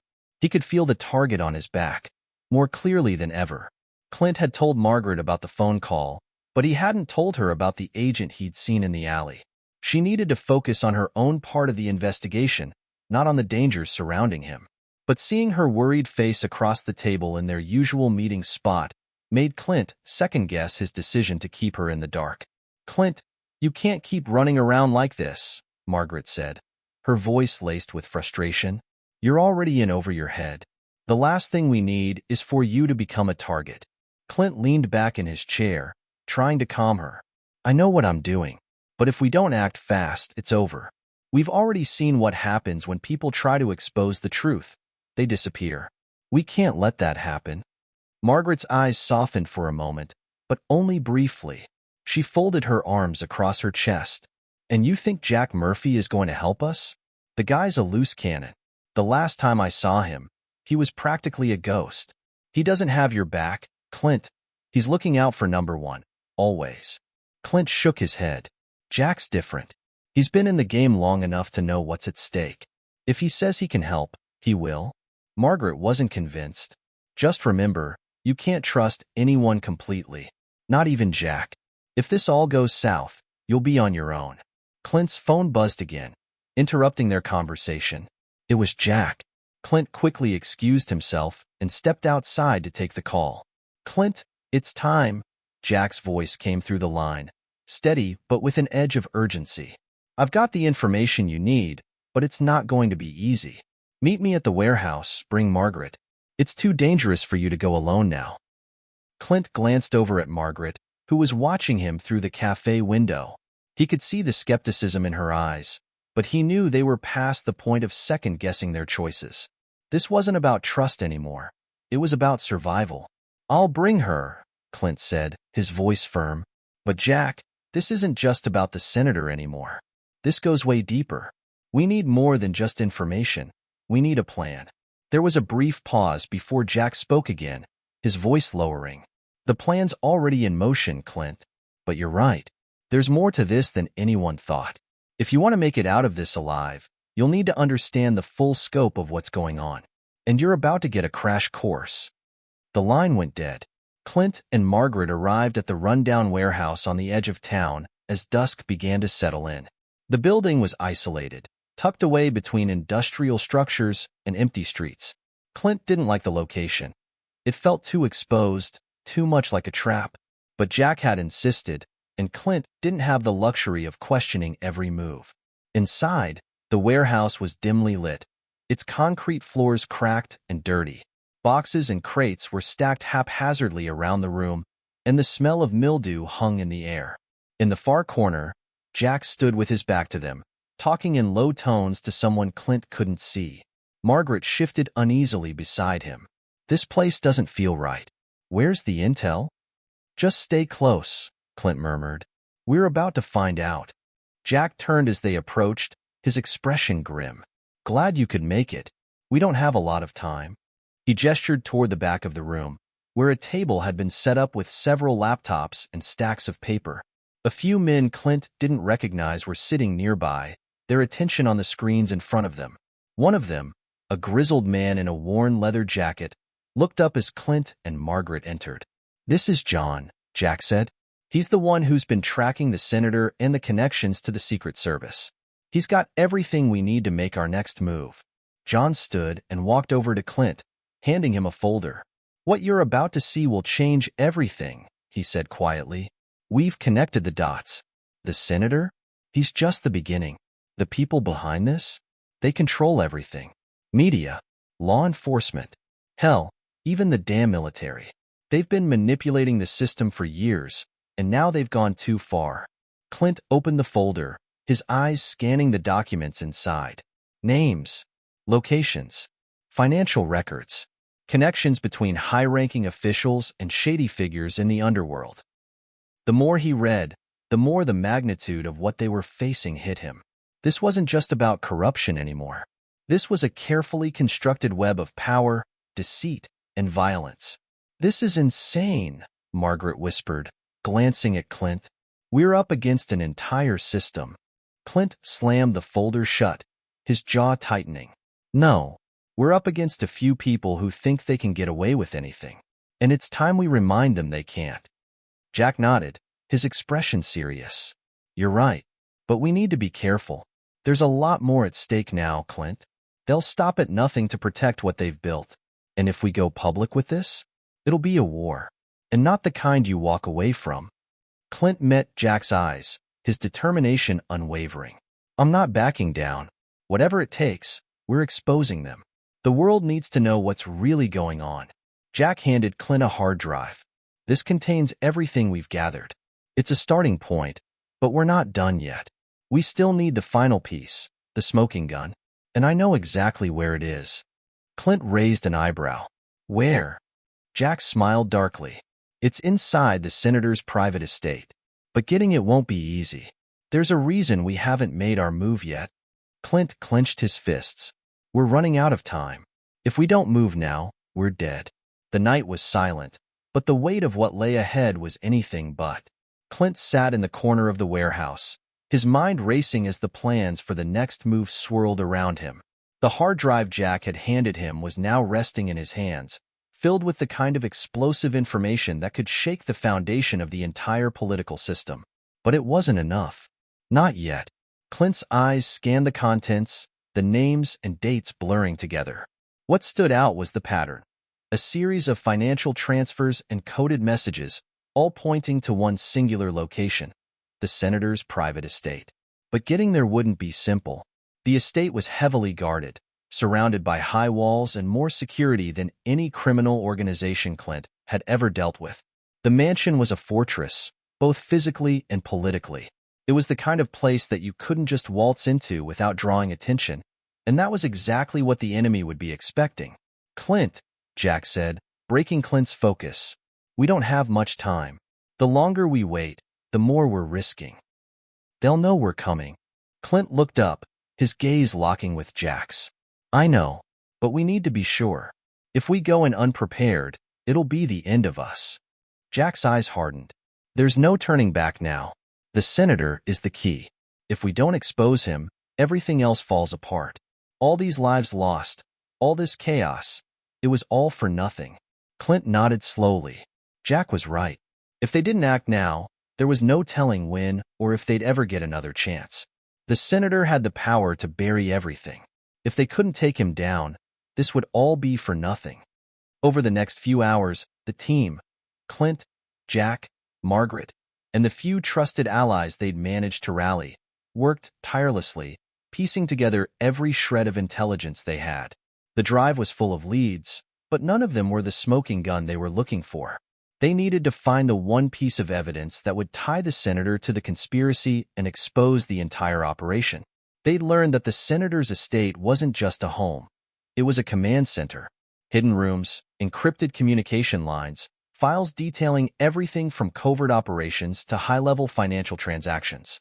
It was a vault of secrets, and Clint knew it held the answers they needed. The first phase of the plan was simple: infiltrate the estate, find the hidden vaults, and gather the evidence. But even that was easier said than done. Clint and Jack had their military experience, but Margaret and the rest of the team were civilians. The senator's private security would be top tier, trained professionals who wouldn't hesitate to stop them by any means necessary. "This is going to be a stealth mission," Clint said, laying out the blueprint of the estate on a table. "We'll hit it hard and fast. No mistakes." Margaret raised an eyebrow. "You're telling me we're going to sneak into a heavily guarded mansion in the middle of the night and walk out with everything we need? It sounds insane." Clint met her gaze, the determination in his eyes unwavering. "It's not insane. It's the only chance we've got." Jack's voice cut in. "We've got the blueprints, the security schedule, and a few tricks up our sleeves. The only thing we don't have is time. This could be our only shot." Clint tapped the table, eyes still on the estate's layout. "We go in quiet, get what we need, and get out. No distractions, no extra moves. In and out in under an hour." The plan was set, and now there was no turning back. The night air was cold as Clint and his team approached the senator's estate, their black gear blending seamlessly with the darkness around them. They were equipped with night vision goggles, silenced weapons, and the will to do whatever it took to get to the truth. The estate loomed ahead like a dark sentinel, the high walls topped with barbed wire and security cameras scanning the perimeter. Clint's pulse quickened as they neared the front gate, hidden just out of sight in the dense tree line. The plan was risky, but their chances of success were getting slimmer by the minute. "We're in position," Clint whispered into his comms. "Stand by." As the team moved into position, Clint couldn't help but feel the weight of the moment. They were about to breach the inner sanctum of the people behind this conspiracy, the ones who thought they were untouchable.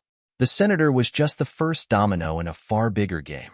If they could take him down, it would send a message to everyone in the system who thought they were above the law. "Let's move," Jack said.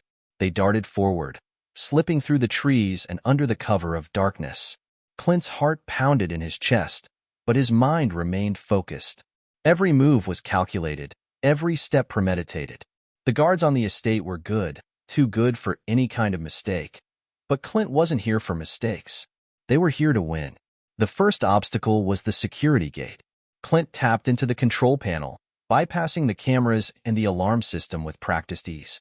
A soft click signaled their success, and the gate swung open with a barely audible creak. The team moved through quickly, staying low and using the shadows to their advantage.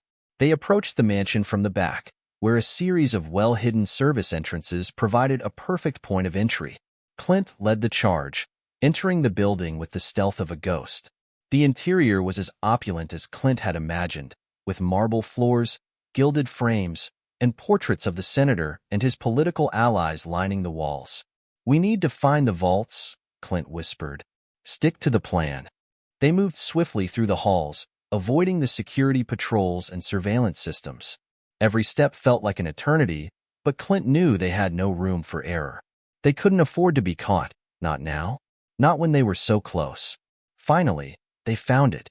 A hidden door in the senator's private study led to a concealed staircase that descended into a basement vault, sealed by a high-tech biometric lock. This was it, the heart of the conspiracy. Clint looked at Jack. "Can you open it?" Jack nodded. "I've been preparing for this moment." He pulled out a small device, attaching it to the lock. The screen flickered for a moment, then the door clicked open with a soft whir. "Here goes," Jack said as the door swung open. Inside, rows of file cabinets and servers lined the walls, each one brimming with the kind of evidence that could bring the whole operation down. Clint's eyes scanned the room, taking in the massive collection of damning information. This was more than just a few documents. This was the lifeblood of the senator's empire. He grabbed the nearest hard drive and shoved it into his bag. "Let's get out of here." They had the evidence. Now they just needed to get out. But as Clint turned to leave the vault, the unmistakable sound of boots on the marble floor reached his ears. Security was closing in, faster than he expected. "We've been compromised," Clint growled. "Move now." The team sprinted for the back exit, their movements chaotic but precise. Clint's heart pounded as the sounds of the alarm began to echo through the halls of the mansion. The countdown had begun. They reached the back door, only to find it blocked by two armed guards. "On your knees," one of them shouted. Clint reacted instinctively. He pulled his weapon and fired two quick shots, both guards dropping before they even had time to react. It was brutal, but there was no other choice. "Go! Go!" Jack yelled. They made it to the tree line, but the sound of sirens was already approaching. The escape was far from over, and the real battle was just beginning. The night air was thick with tension as Clint and his team sprinted through the dense woods behind the senator's estate. The faint sound of sirens wailed in the distance, but they couldn't afford to stop. Not yet. They had the evidence, the smoking gun that could bring down an entire political empire, but now they had to survive long enough to make sure it saw the light of day. Clint's mind raced, calculating their next move. He knew they couldn't just vanish into thin air. The senator's people would be hunting them, and with the amount of power they controlled, it wouldn't take long before the entire city was on high alert. "Where's the car?" Margaret's voice broke through the adrenaline-fueled haze, but Clint didn't need to look to know she was already ahead of the game. She had a sharp mind and even sharper instincts, and right now, that was exactly what they needed. "Just ahead," Clint said through clenched teeth, his breath coming in ragged gasps. The tree line was growing thinner, and beyond it, the headlights of their getaway vehicle glimmered faintly in the distance. "We make it there. We get out of this alive." As they neared the clearing where their car was parked, a sudden burst of lights blinded them from behind.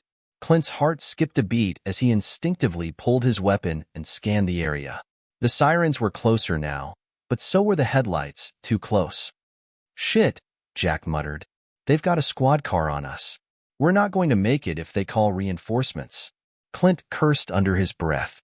The car was still too far to reach, and the heavy footfalls of approaching guards could already be heard crunching through the underbrush. They needed a plan, and fast. "Get to the car. I'll cover you," Clint ordered. Margaret hesitated. "Clint, go. Now." There wasn't time to argue. Margaret and Jack sprinted ahead, weaving between trees, while Clint stayed behind, his eyes scanning for the incoming threat. He could hear them now. Shouts, commands, the crunch of boots on the forest floor. They were closing in. Clint crouched low, hidden in the shadows of a large oak. He steadied his breath, heart pounding, waiting for the right moment. The first guard appeared just a few yards away, flashlight beam cutting through the trees. Clint waited, watching the man's every step. When the guard was directly in his line of sight, Clint lunged forward with lightning speed, knocking the flashlight out of the man's hand and silencing him with a swift blow. His partner wasn't far behind, and Clint's hand was already on his sidearm, ready. One shot. A perfect silence. He didn't waste a second. Clint darted toward the getaway car, where Jack and Margaret were already inside, engine running, ready to pull away. He could hear the commotion behind him now. Shouts, the crackling of radios, the unmistakable sound of backup arriving. But they were almost there. The tires screeched as Clint jumped into the back seat, slamming the door just as a burst of gunfire echoed behind them. Jack floored the accelerator, the car lurching forward as it raced down the narrow dirt road, headlights blinding them in every direction. The next few minutes felt like a blur. Clint barely had time to register the chaos before Jack took a hard turn onto a more secluded road, the car skidding through the gravel as they put distance between themselves and the senator's estate. But Clint knew they were far from safe. The sirens still rang out in the distance, and the car's rearview mirror reflected the faint glow of pursuit vehicles coming up fast. They had a head start, but it wouldn't last long. How much longer until we're out of their range? Clint asked, voice low but urgent. Jack didn't answer immediately. He was concentrating on the road, steering the car with precision through the winding, wooded paths. Not much longer, he muttered. We need to hit the main highway. We'll lose them in the traffic. But Clint knew the game had changed. The senator's people weren't amateurs. They wouldn't just call off the chase. They'd be planning their next move even now, strategizing how to corner them, how to destroy the evidence they were carrying. We don't have the luxury of time, Clint said, scanning the rearview mirror for any sign of the pursuers. We need to make a decision. Head straight for the city, or go off-grid. Margaret looked over her shoulder, her face tense. We can't outrun them forever. We need to get this evidence to the right people, before they catch us. Clint thought for a moment, weighing the options. If they went straight for the city, they'd be forced to rely on the authorities, who, if they were in on the conspiracy, could make their lives much harder. But if they went off-grid, they could lose their pursuers, but they'd be on their own. We go off-grid, Clint said decisively. The longer we stay on a marked path, the easier it will be for them to catch up. We need to disappear. The decision was made, and Jack turned the wheel sharply, steering the car off the main road and onto an old, forgotten trail. The vehicle bumped and jostled over the uneven terrain, but Clint knew this was their only shot. They needed to get off the beaten path, into the wild, and hope they could find a way to lay low long enough to make their next move. As the car bounced through the forest, Clint's mind began to shift toward the next phase of their mission. They had the evidence, but they didn't yet have a way to expose it. Whoever was behind this conspiracy was ruthless, and they would stop at nothing to cover their tracks. But Clint wasn't about to let that happen. We're going to need a secure contact, Clint said, his voice grim. Someone who can get this to the right hands without putting a target on us. Jack nodded. I know a few people, but it's going to be risky. The people chasing us aren't going to back off easily. Margaret glanced at Clint, her expression serious. And when we expose them, what then? Clint looked out the window, his face hardening. Then we fight. But first, we need to survive this. Let's make sure they don't take us down before we have a chance to finish what we started. They continued down the trail, the sounds of their pursuers fading into the distance. The car's headlights flickered over the path ahead, casting long shadows across the trees. Clint knew it wouldn't be long before they were truly off the radar, far enough to breathe for a moment, at least. But even as the tension eased, Clint couldn't shake the feeling that their enemies were closer than ever. The senator's people would be relentless, and once the conspiracy was exposed, they would come for everyone involved. Clint couldn't afford to be complacent. Stay sharp, Clint said, his voice low. We're not out of the woods yet. The trail behind them grew colder with each mile. Clint sat back in the passenger seat of the SUV, eyes scanning the rearview mirror every few seconds, the faint glow of their pursuers' headlights still visible in the distance. They were on an old back road, one that Clint had used before when he wanted to disappear, but this time it felt different. There was no safety in the unknown anymore. Not with the stakes this high. We're not gonna lose them on this road, Jack muttered, his grip tight on the wheel. We need to get to the river. There's a bridge that connects to the old highway, but we've got to move fast. Clint nodded, but his mind was elsewhere. The senator's people wouldn't give up. They had enough resources to follow them until the end of the earth if they had to. But the longer they kept moving, the closer they got to finding someone who could help them finish what they started. "I'll get us there," Jack added, his voice determined. "But it's going to be close." The tension in the air was suffocating. Margaret sat in the back, looking over the evidence one last time, fingers hovering over the hard drives as if they could somehow provide more clarity. But even as she scanned the files, Clint knew that there was something more they still didn't understand. The conspiracy was larger than they'd initially thought. It wasn't just about the senator anymore. It was about everything: the corruption, the influence, and the networks that stretched across borders. What they held in their hands was just the beginning. But to expose the entire operation, they needed more than just hard drives. They needed connections. They needed leverage. The SUV hit a bump in the road, shaking everyone awake, and the sound of distant sirens reminded them they weren't alone in this fight. Clint leaned forward, eyes narrowing as the trees started to thin out, revealing the outline of the river ahead. "Jack, we're almost there," Clint said, voice low. "I know," Jack replied, his knuckles white as they gripped the wheel. The sound of the engine grew louder, the tires crunching on the gravel road as the SUV raced toward the narrow bridge that would take them to the other side. They needed to cross, and fast, before the sirens got too close. Clint's pulse quickened. This was it. If they made it past this bridge, they could lay low for a while and figure out their next move. But if they didn't, suddenly, the screech of tires tore through the air behind them. "They're catching up," Margaret yelled from the back seat, her voice urgent. Clint's hand instinctively moved to the door handle, but Jack wasn't slowing down. He swerved the SUV around a sharp bend, and the tires screeched as they hit the bridge, the headlights cutting through the darkness. The bridge was old and narrow, barely wide enough for one vehicle. They had no choice but to risk it. "Hold on," Jack shouted, slamming the accelerator. The SUV barreled across the rickety bridge, its tires barely clinging to the wood. The sound of the engine rattling echoed in the night, but Clint wasn't looking back. He could hear the screeching of the pursuing vehicle behind them, but there was no turning back now. Just as the front tires of their SUV hit the far side of the bridge, Clint's instincts flared. "Look out!" he shouted. A burst of gunfire rang out from the pursuing vehicle, the bullets ricocheting off the side of the SUV. Jack swerved sharply to avoid the shots, sending the car careening off course, but the engine kept roaring. Clint's heart was in his throat as they sped down the unpaved road, the lights of the pursuing car still behind them, dangerously close.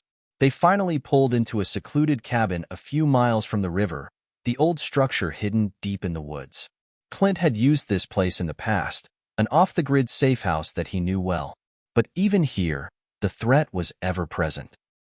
Jack killed the engine, the car's headlights finally dimming into the darkness. Clint sat in silence for a moment, letting the stillness settle over him. They'd made it. For now. "We need to lay low," Clint said, his voice low. "We'll stay here for the night and figure out our next move." Margaret glanced around. "You really think we can just rest?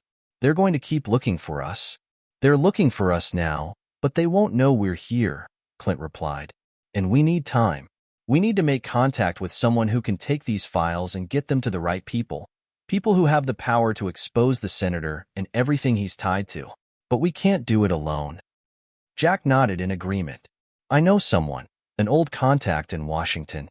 They're in the right position to help, but they won't be able to act unless we get to them without anyone knowing." Clint looked at him, eyes sharp. "How long would it take?" "Less than 24 hours, maybe. But we have to make sure we're clean before we do anything. If we're followed, we won't be." "Not if we're smart," Clint interrupted, his mind already working ahead. They couldn't afford any mistakes now. They had to keep moving, but they also had to be strategic.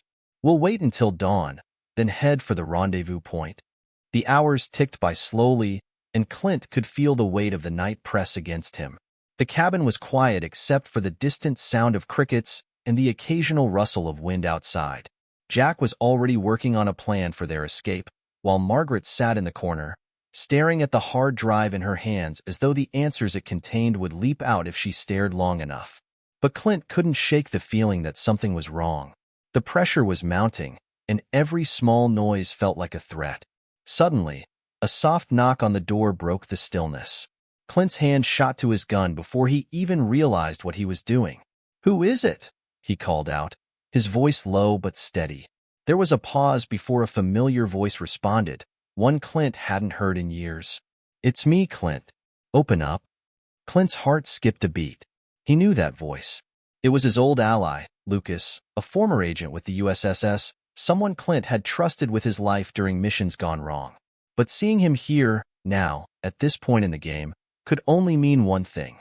Lucas had information, or he was here to kill them. Clint motioned for the others to stay quiet as he cautiously approached the door. He cracked it open just enough to see Lucas standing on the other side, wearing a grim expression. "You're not safe here," Lucas said, his eyes darting around the clearing. "The Senator's people have eyes everywhere.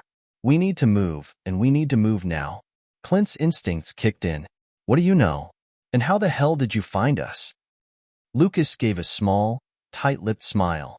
"I've been keeping tabs. We need to talk, but not here. Someone's coming, and they're not going to wait much longer." The tension in the cabin was palpable as Clint slowly opened the door wider, allowing Lucas to step inside. His eyes never left the former agent, scanning him for any signs of deceit. Lucas wasn't the type to play games, but Clint had learned the hard way never to trust anyone without questioning their motives, especially in a situation like this. "Get in," Clint muttered, gesturing for Lucas to enter. He didn't want to be standing out here too long. Every second could be the difference between safety and disaster. Once Lucas was inside, Clint closed the door behind him with a firm, deliberate motion. The others were already on high alert. Jack stood near the window, peering out into the night, while Margaret kept her distance, still clutching the hard drive as though it were her lifeline. "So, what's the story?" Clint asked, his voice low but insistent. "How'd you find us, and what's this about someone coming?" Lucas dropped his bag on the floor and gave Clint a hard look, the kind that spoke of years of experience, of secrets kept and lives risked. "I've been tracking the Senator's people for weeks. I had a hunch they'd come after you, so I made sure to keep tabs on your movements. When you disappeared off the grid, I knew something was up. I've been waiting for you to surface." Clint narrowed his eyes. "And now you're here to save us?" Lucas gave a humorless laugh. "I'm not here to save anyone, Clint. I'm here to make sure you don't get killed before you get this evidence to the right people." Clint could feel the weight of the words sink in. They didn't have time to waste. "Who are you talking about?" Margaret finally spoke up, her voice cutting through the tension. "Who are these right people? And what do they have that we don't?" Lucas turned his gaze to her, his expression softening just slightly. "There's a network of people, inside the government, outside of it, who have been working for years to bring down the corruption you're about to expose. But they've been waiting for the right moment. They can't move without the right kind of leverage, and that's what you have now." Clint's mind raced. "So, you've been part of this network? Why didn't you just come to us sooner?" Lucas shifted uncomfortably. "Because I don't trust anyone anymore. Not since what happened with the agency. But this," he motioned toward the hard drive, "this is bigger than any one of us. And it's only a matter of time before they make sure it never sees the light of day." Clint felt the tension in the room deepen. The evidence they had was a game changer. There was no question about that. But what Lucas was saying made him uneasy. If there was a network of people involved in the fight against corruption, how deep did it go? Who could they trust? And who might be working against them? "Who's they, Lucas?" Jack spoke up, his voice sharp with suspicion. "Who's behind this, and why haven't they moved yet?" Lucas hesitated, then glanced toward Clint. "You're dealing with more than just the Senator. There's a much bigger player here, someone with connections all over. Not just political influence, but financial, criminal. It's a power structure that goes way beyond what you've seen so far." Margaret shook her head in disbelief. "So what are you saying? We're up against a conspiracy that goes that deep?" "Yes," Lucas replied flatly. "And the longer you hold on to that hard drive, the more dangerous things are going to get." Whoever's behind this won't stop until they've wiped out every trace of what you have. Clint ran a hand through his hair, frustration building. We can't just hand this over without knowing we're not walking into another trap. You won't have to walk into a trap, Lucas replied. I'll get you to the people who can make this public. But it's not going to be easy. They'll be watching every move you make. One slip-up, and it's over. Clint's mind was working at full speed, but there was something in Lucas's words that had him second-guessing the timeline. He didn't trust the system, not after everything he'd seen. But if Lucas was right, they had no choice but to take the risk. If they didn't act, all they'd fought for would be buried in the dark forever. How do we get to these people? Clint asked, voice firm. And how do we know you're not just setting us up for a bigger fall? Lucas met his gaze squarely, his eyes filled with a seriousness Clint couldn't ignore. I'm not setting you up. You can follow me, or you can stay here and pray they don't find you first. Your call. The quiet challenge in Lucas's voice was all Clint needed to hear. They didn't have time for second-guessing. The senator's people would be coming for them soon, and if they didn't get the evidence to the right hands, they'd be dead before the truth ever saw the light of day. All right, Clint said. Standing up, we go, but we do it on our terms. No more surprises. Lucas nodded. Good, but you need to be prepared. Once we leave here, there's no going back. The next few hours were a blur of activity. Jack checked the vehicle while Margaret went over the hard drive one last time, ensuring that everything was secure. Lucas, who had already made his preparations, gave Clint a final rundown of what to expect. A long road ahead, full of dangers and distractions, but a necessary step toward getting the evidence to the right people. We've got about 12 hours before they catch up with us, Lucas said, adjusting his gear. We need to move fast. Stick to the back roads, keep your eyes open, and don't trust anyone. Clint nodded grimly. He could already feel the weight of the mission pressing down on him. They were no longer just running from their enemies. They were actively fighting to change the course of history. Let's go, Clint said, motioning for the others to follow. He could hear the faint hum of the car's engine as it started up outside, the sound of their temporary sanctuary vanishing with each step they took toward the unknown. But even as they prepared to leave, Clint couldn't shake the nagging feeling that Lucas wasn't telling them everything. There was something deeper, darker, lurking beneath the surface of this conspiracy. And until he could get answers, Clint knew they'd be just as vulnerable as they'd ever been. The SUV rumbled down the dirt path, tires kicking up dust in the late-night air as Clint, Jack, Margaret, and Lucas made their way toward an uncertain future.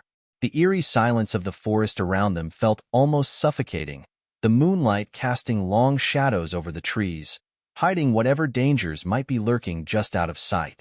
Clint glanced at Lucas in the rearview mirror, still trying to piece together the puzzle. The man was clearly seasoned, sharp, but there was something about him that didn't sit right.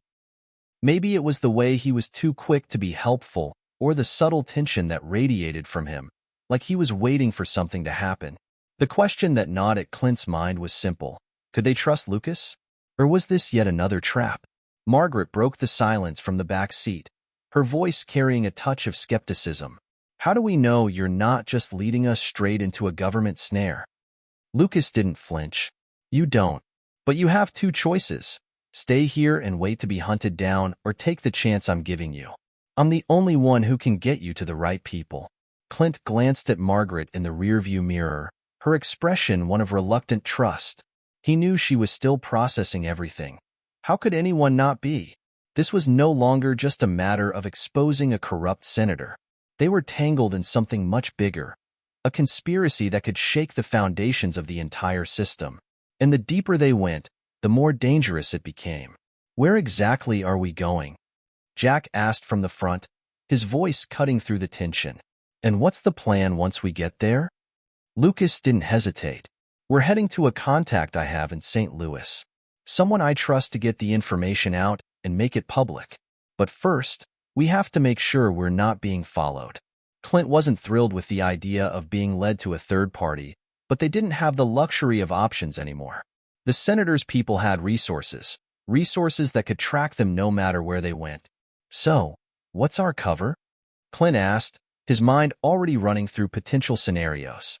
We can't just walk in there with hard drives and expect them to take us seriously. Leave that to me, Lucas said, a glint of something dangerous in his eyes. We'll be using a middleman, someone with access to the right channels. It's not foolproof, but it's the best shot we've got.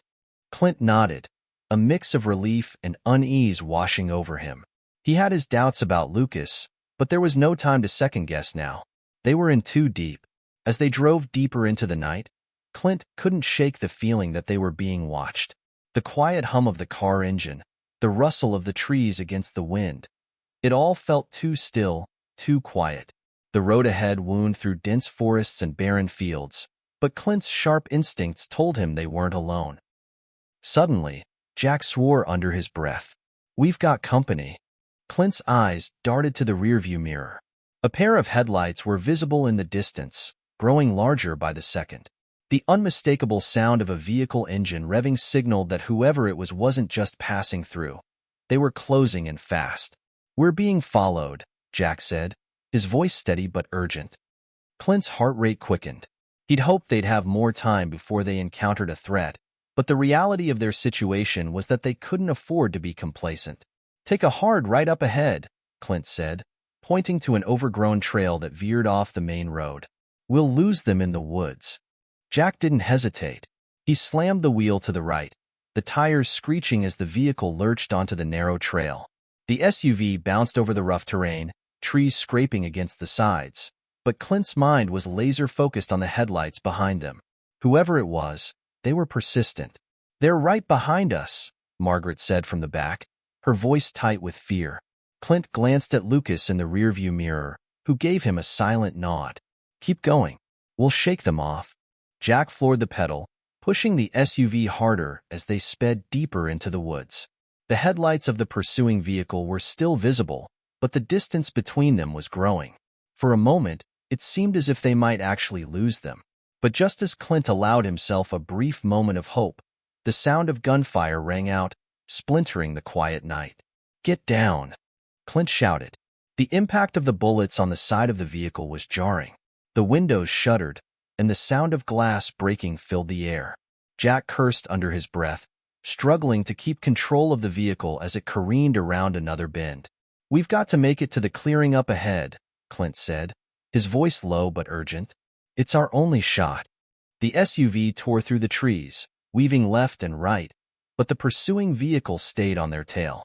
Clint's heart was pounding in his chest. Every bump, every turn, felt like a life-or-death decision. He had to make a choice. "There," Jack shouted, pointing toward a small clearing up ahead. "I'll make the turn, but we're going to need cover." "Do it," Clint said, hand instinctively moving to his gun. Jack hit the brakes just as they reached the clearing, sending the SUV sliding sideways. He slammed the car into park, and the engine died. The headlights went out, leaving them in darkness. For a moment, everything was still. Clint's eyes darted to the trees, his hand tightening on his gun. The sound of the other vehicle skidding to a stop told him the driver wasn't giving up so easily. The quiet was shattered by the crunch of gravel underfoot, footsteps closing in on their position.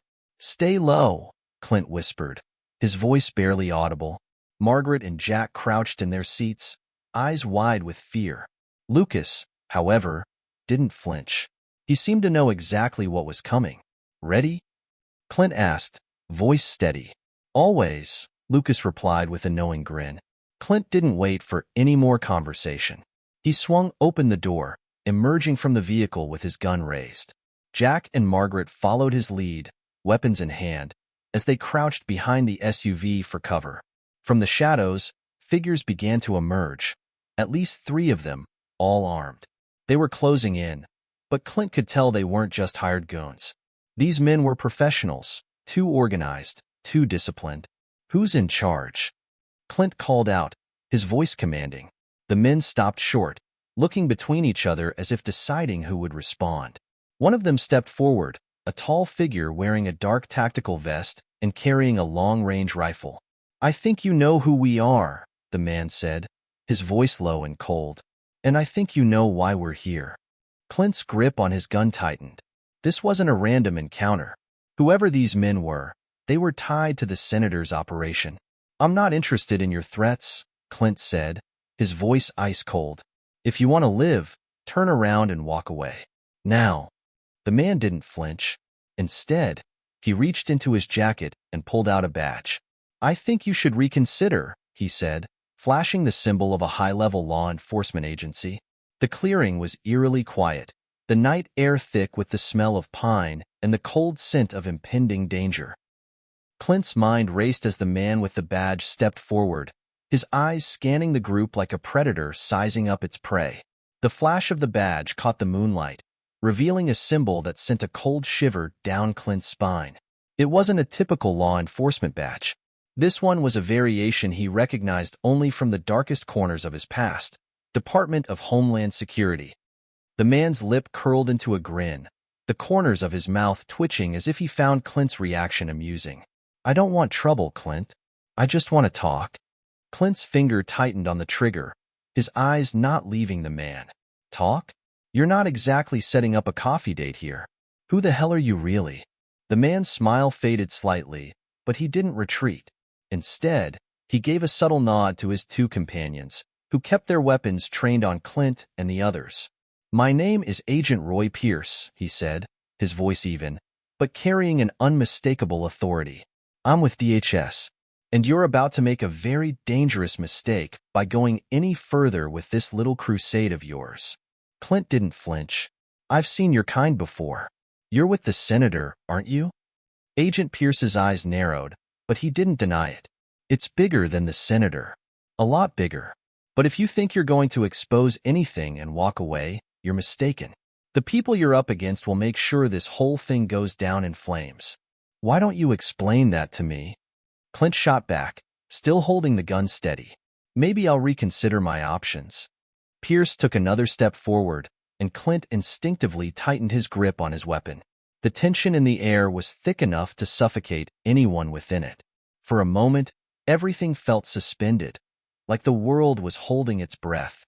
"We don't have time for a standoff," Pierce said, his voice still cool but edged with a warning. "This isn't just about the senator anymore. There's an entire network of people who've been covering up something much darker. And if you think exposing that hard drive is going to save you, you're wrong. The ones in charge won't hesitate to burn everything down to keep their secrets safe." Clint's mind was racing. The man in front of him was offering a dangerous level of insight into the conspiracy. It was becoming clear that whoever was behind all of this had ties to a much larger operation than Clint had originally anticipated. "You think I care about your threats?" Clint said, his voice steady. "I'm not backing down. Not this time." Pierce gave a humorless chuckle, his eyes glinting in the dark. "You'll learn soon enough that some fights aren't meant to be won, especially when they're rigged from the start." He motioned to the men beside him. "I'd advise you to come with us quietly. No one else needs to get hurt." Clint wasn't sure if he was bluffing, but he wasn't willing to find out the hard way. He glanced at Jack and Margaret, who were both crouched low behind the SUV, ready to move at a moment's notice. "Get ready," Clint whispered, just loud enough for them to hear. "We'll have to make a break for it." Before anyone could make a move, Pierce raised a hand, stopping them cold. "Not so fast," he said. "I'm giving you a chance to walk away from this. But I'm telling you now, if you refuse to listen, I can't guarantee you'll make it out of this alive." Clint's blood ran cold. He knew the kind of man Pierce was. Someone who had no qualms about eliminating threats, no matter the cost. "I'm not interested in your threats or your so-called chances," Clint replied, his voice hardening. "You've underestimated us from the start." The wind picked up again, rustling through the trees, and Clint felt every second stretch out in front of him. This was it. He had no choice but to act. If they didn't do something now, they'd be caught between a rock and a hard place. He shifted his weight, inching closer to the SUV's door, trying to position himself for a better shot if things escalated. He could feel the tension crackling in the air, like the faint buzz before a lightning strike. Then, suddenly, Lucas stepped forward, breaking the silence with a voice that was eerily calm. "Pierce," Lucas said, his tone almost casual. "What the hell are you doing here?" Clint's eyes snapped to Lucas. This was the last thing he expected. "Lucas," Pierce said with a tight smile. I didn't know you were still in the game. I should have known you'd be tangled up in this mess. Lucas didn't flinch.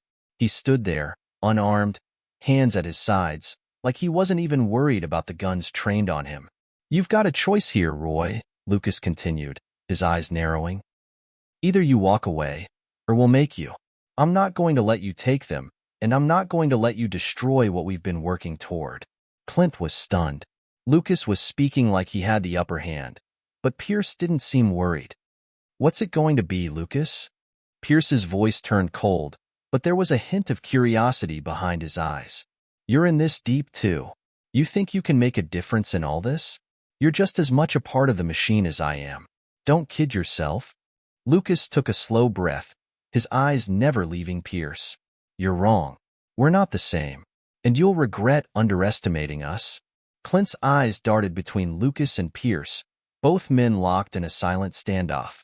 The air between them was thick with unspoken history, and Clint had no idea what kind of secrets were hidden there. Then, without warning, Lucas made a move. He turned sharply, pulling something from his jacket pocket and throwing it to the ground with a flash of light. A small explosion rocked the air, sending the group diving for cover. Clint barely had time to react as the world exploded around him. He hit the ground hard, his body slamming against the dirt as the blinding flash of light lit up the clearing.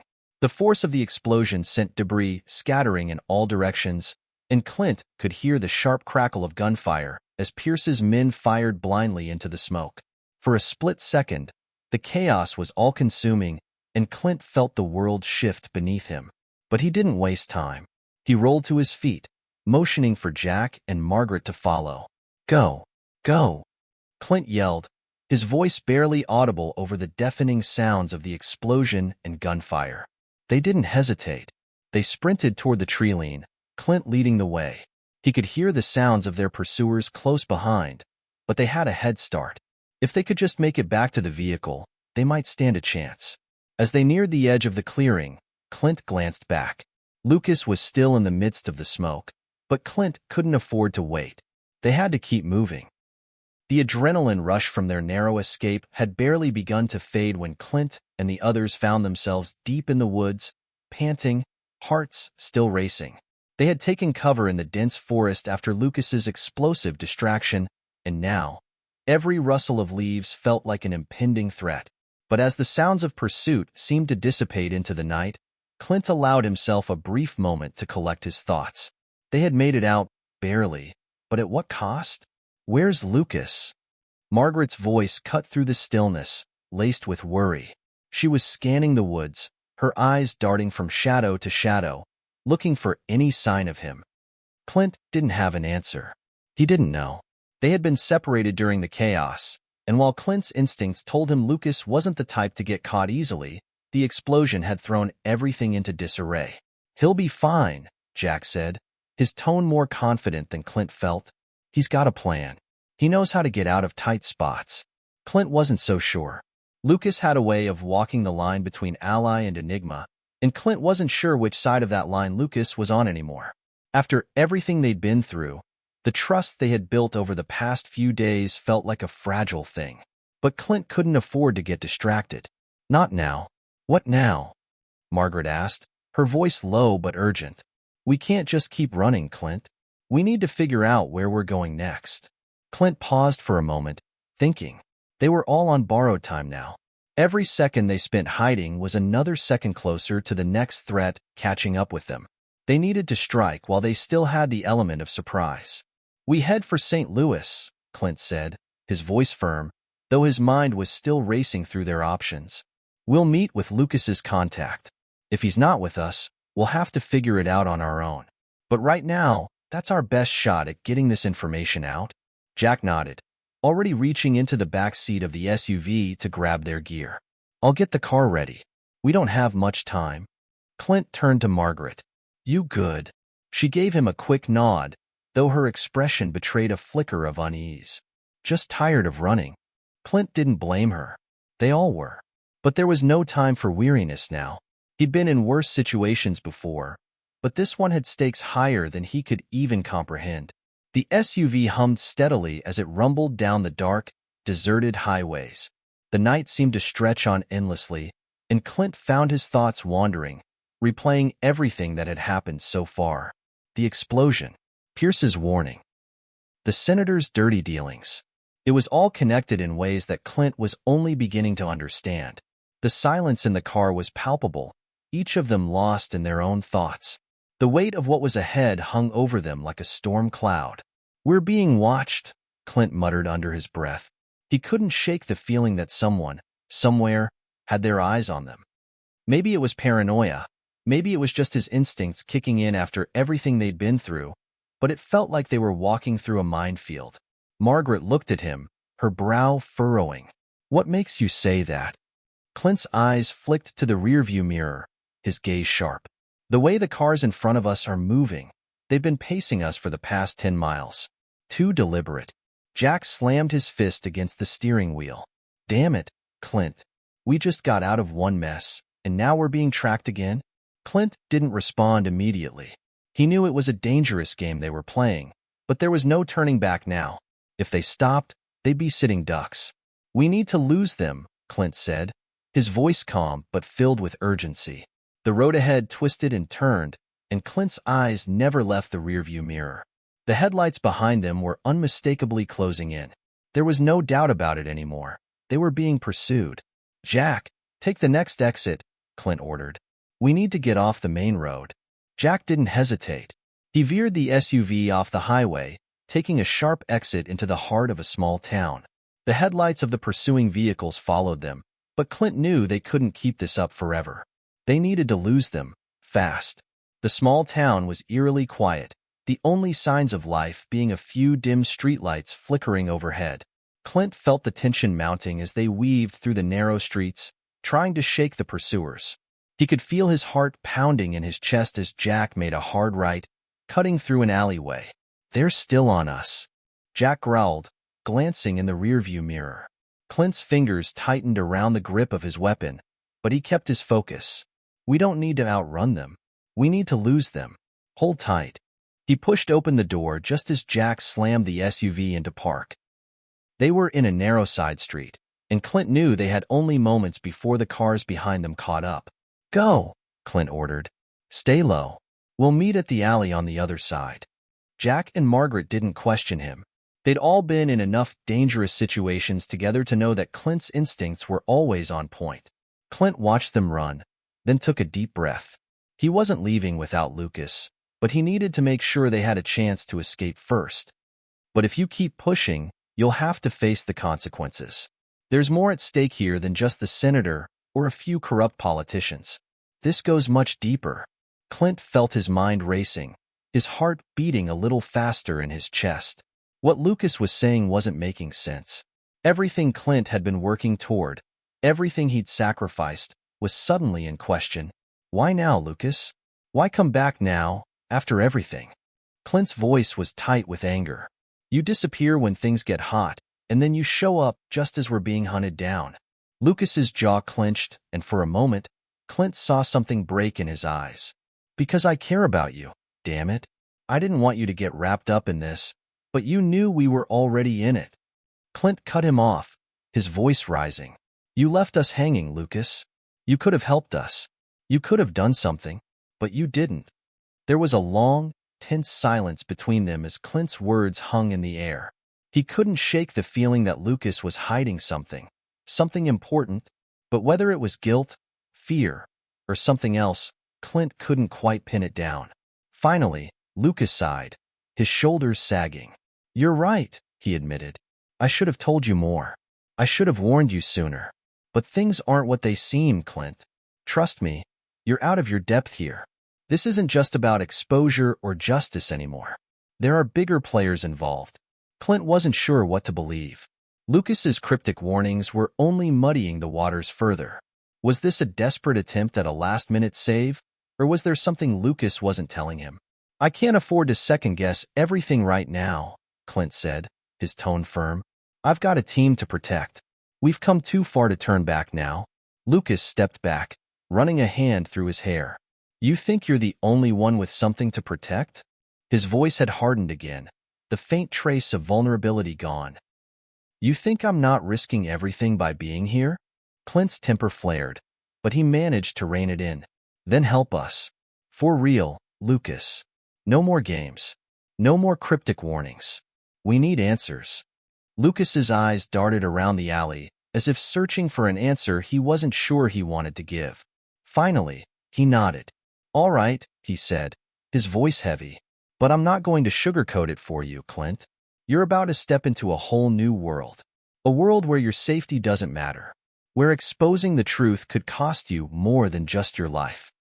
As he rounded the corner of the alley, Clint stopped dead in his tracks. There, standing by the far side, was a figure he hadn't expected to see. Lucas. Thought you'd leave me behind, Clint? Lucas's voice was low, but the edge of sarcasm was unmistakable. He looked perfectly at ease, as if the entire chase had been nothing more than a game. Lucas, Clint said, his voice a mix of disbelief and frustration. Where the hell were you? I'm here now, aren't I? Lucas replied with a shrug, though there was something in his eyes. Something Clint couldn't place, that made him uneasy. Did you know they were following us? Clint asked, his voice tight. Lucas nodded slowly. Of course. I told you they wouldn't stop. But you're making a mistake, Clint. Going after this information, it's not going to end the way you think. Clint's patience was starting to wear thin. What are you talking about? We don't have time for games, Lucas. We're not backing down. Lucas stepped closer, lowering his voice so only Clint could hear. You don't understand. They'll kill you, Clint, and they'll kill everyone you care about. If you keep pushing this, they'll burn everything to the ground. I'm trying to save you. Clint didn't know what to make of Lucas's words. Was this another manipulation? Or was there some twisted truth to what he was saying? The cold night air hung heavy around Clint as he stared at Lucas, trying to make sense of everything the man had just said. His words felt like a slap in the face. Too much to process, too much to trust in one breath. You're trying to save me? Clint asked, his voice low with disbelief. By playing both sides? By putting us in even more danger? Lucas didn't flinch. His eyes were hard, focused, but there was a flicker of something Clint couldn't place. Guilt? Maybe? Regret? He wasn't sure. You don't get it, Clint. They're everywhere. You're walking into a trap that's been set for a long time. Lucas stepped closer, lowering his voice so only Clint could hear. I'm telling you, I've seen what they're capable of. They'll bury you before you even have a chance to expose anything. Clint shook his head, frustration mounting. Who's they, Lucas? Who the hell is running this thing? And why the hell should I trust you? Lucas's eyes flickered toward the alley behind Clint, where Jack and Margaret were hiding in the shadows. Because I'm not your enemy, Clint. I never was. Clint wasn't sure what to expect, but it wasn't this. Lucas led them through a series of backstreets and alleyways, taking them further away from the main road and deeper into the heart of the city. It was a strange feeling, moving further into the unknown after everything they'd already been through. But the closer they got to their destination, the more it felt like they were stepping off the edge of a cliff. Finally, they arrived at a nondescript building, old, weathered, and tucked away in a forgotten corner of the city. It didn't look like much from the outside, but there was a cold, deliberate air to it that immediately set Clint on edge. This is it, Lucas said, his voice now steady, almost resigned. Clint eyed him carefully. What are we walking into, Lucas? Lucas paused before answering, as if considering how much to reveal. This is a safe house for people like us. People who know too much, who've seen too much. It's where we can meet with the contact who has all the answers. But be warned, Clint. If you want the truth, it comes at a price. Clint exchanged a glance with Jack and Margaret. There was no going back now. They were all in this together.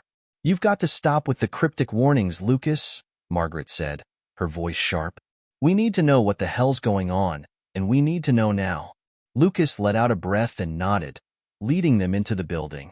Inside, the atmosphere was far different from what Clint had imagined. The air was thick with the smell of stale coffee and old books, the low hum of fluorescent lights buzzing overhead. There were several doors along the corridor, all locked and guarded. Lucas knocked twice on a door at the end of the hall, and a moment later, it opened. The figure standing in the doorway was unexpected, a middle-aged man in a wrinkled suit with a calm, almost eerily composed demeanor. "Lucas," the man said, giving a small nod of acknowledgement. "You brought them." Clint's eyes narrowed. "Who the hell are you?" The man's lips twitched in what could almost be called a smile. "The person who knows everything you need to know, Mr. Eastwood." The man stepped aside, gesturing for Clint and the others to enter. As they did, Clint couldn't help but feel like they were crossing a threshold they might never return from. Inside the room was a large table, cluttered with papers, laptops, and stacks of documents. At the far end of the room stood a screen displaying a map, locations marked with red X's scattered across the country. Clint's stomach churned. This was bigger than he'd thought. "Sit down," the man instructed, his voice smooth but cold. "I don't have time to waste. If you want the truth, it's going to cost you. You'll be walking into a war that's been brewing for decades." Clint didn't sit.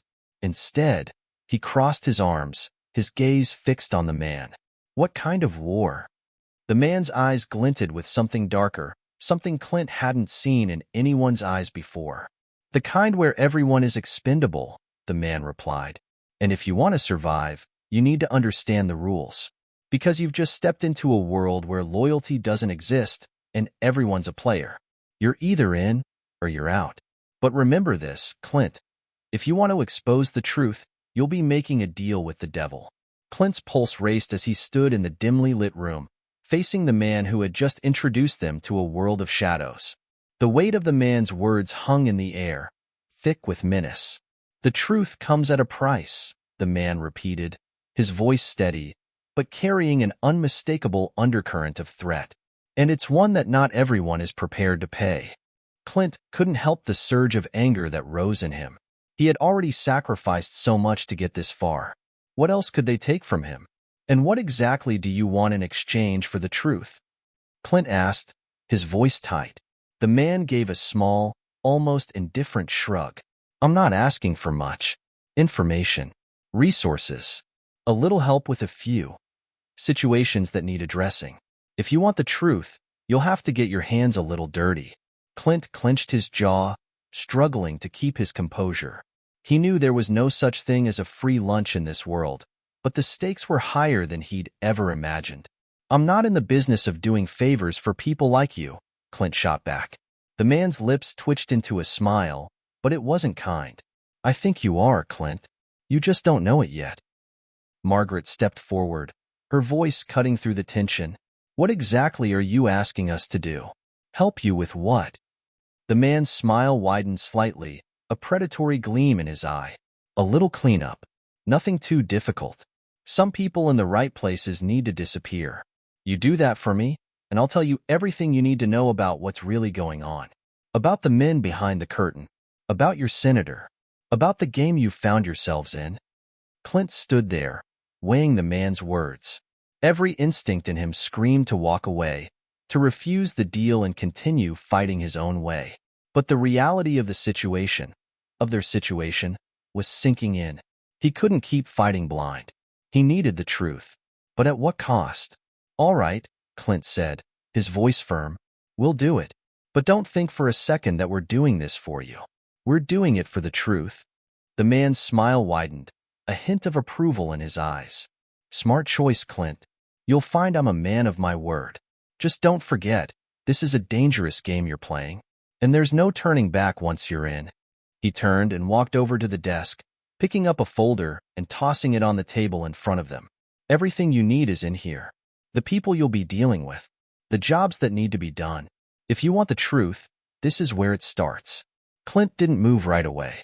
Instead, he stared at the folder, his mind still spinning with the implications of what they had just agreed to. "Just remember," the man said, his voice taking on a more sinister edge, "once you open that folder, there's no going back. Your lives will change forever. So be careful what you wish for." Clint flipped the folder open, and the first thing he saw was a photograph. Grainy, taken from a distance, but unmistakable. It was a man he recognized. Senator Pierce. But this wasn't just any photo. It was a picture of Pierce meeting with several shadowy figures in a secluded location, men Clint had never seen before, but the cold, calculated look in their eyes told him everything he needed to know. These were players at the highest level. Who are these men? Margaret asked, pointing to the photo. What are they to Pierce? The man gave a faint shrug. I'm sure you can figure that out. They're the people who control everything. The ones pulling the strings. The ones who want to see the senator's dirty dealings stay buried.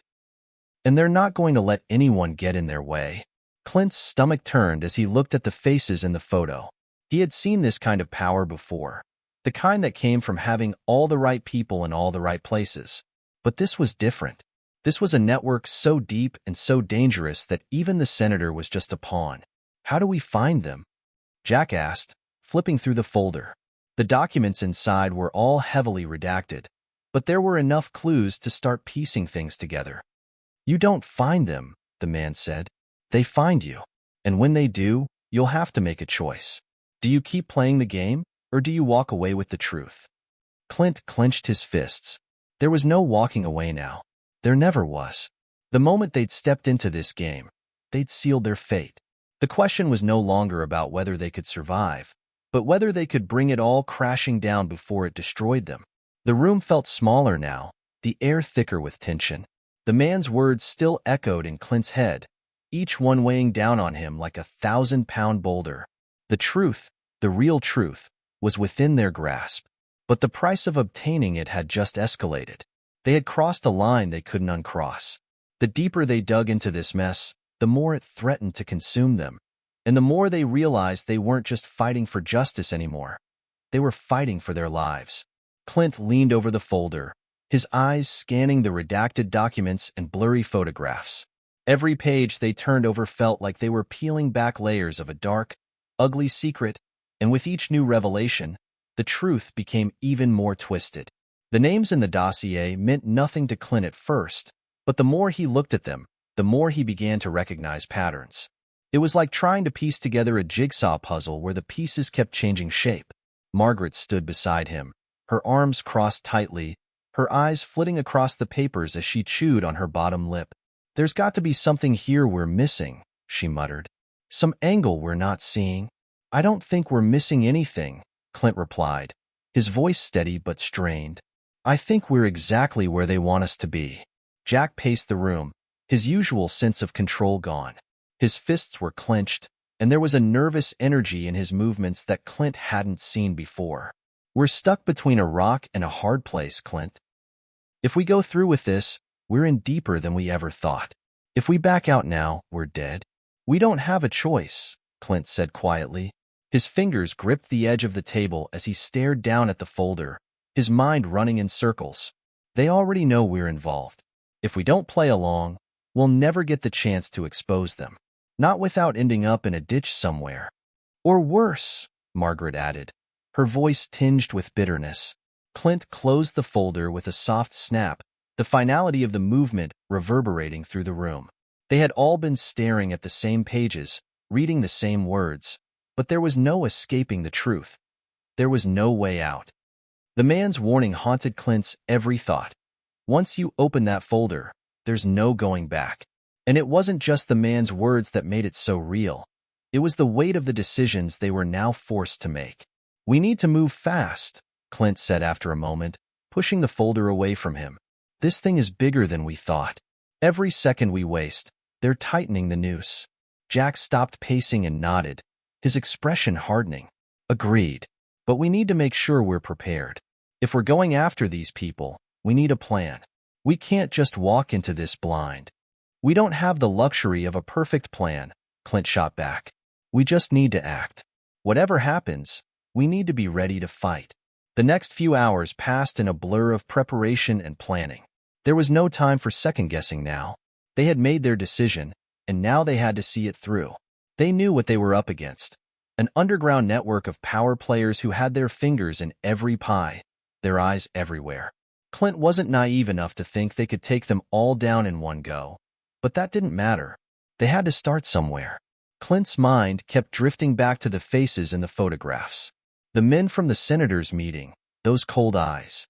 They weren't just shadowy figures. They were a direct threat. They were the ones pulling the strings.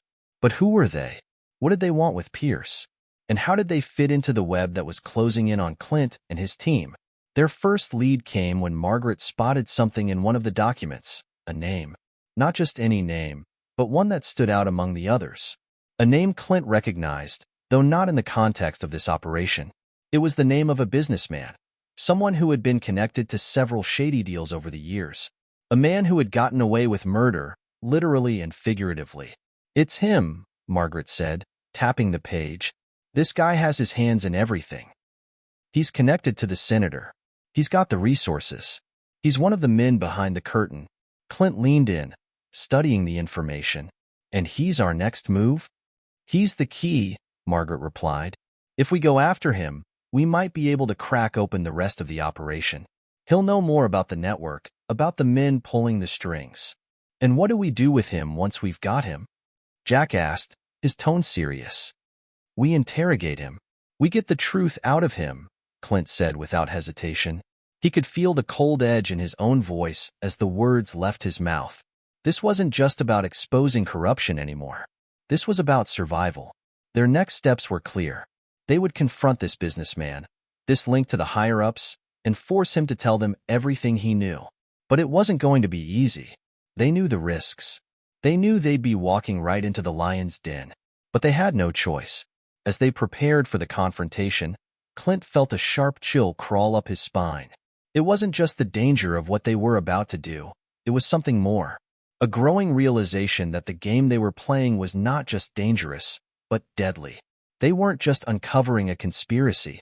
They were becoming part of it. They were being dragged deeper into a world where loyalty didn't exist, where power ruled above all else, and where betrayal was always waiting around the corner. As they set the plan in motion, Clint couldn't shake the feeling that they were being watched. They had crossed into dangerous territory, and now the real test was about to begin. Clint, Margaret, and Jack arrived at the businessman's compound just before nightfall. The place was well secured, heavily guarded, but they had prepared for this. They weren't just going in blind. They had intel. They had leverage. But as they approached the front gates, Clint's phone buzzed. He checked the message, his stomach sinking when he saw the name at the top of the screen.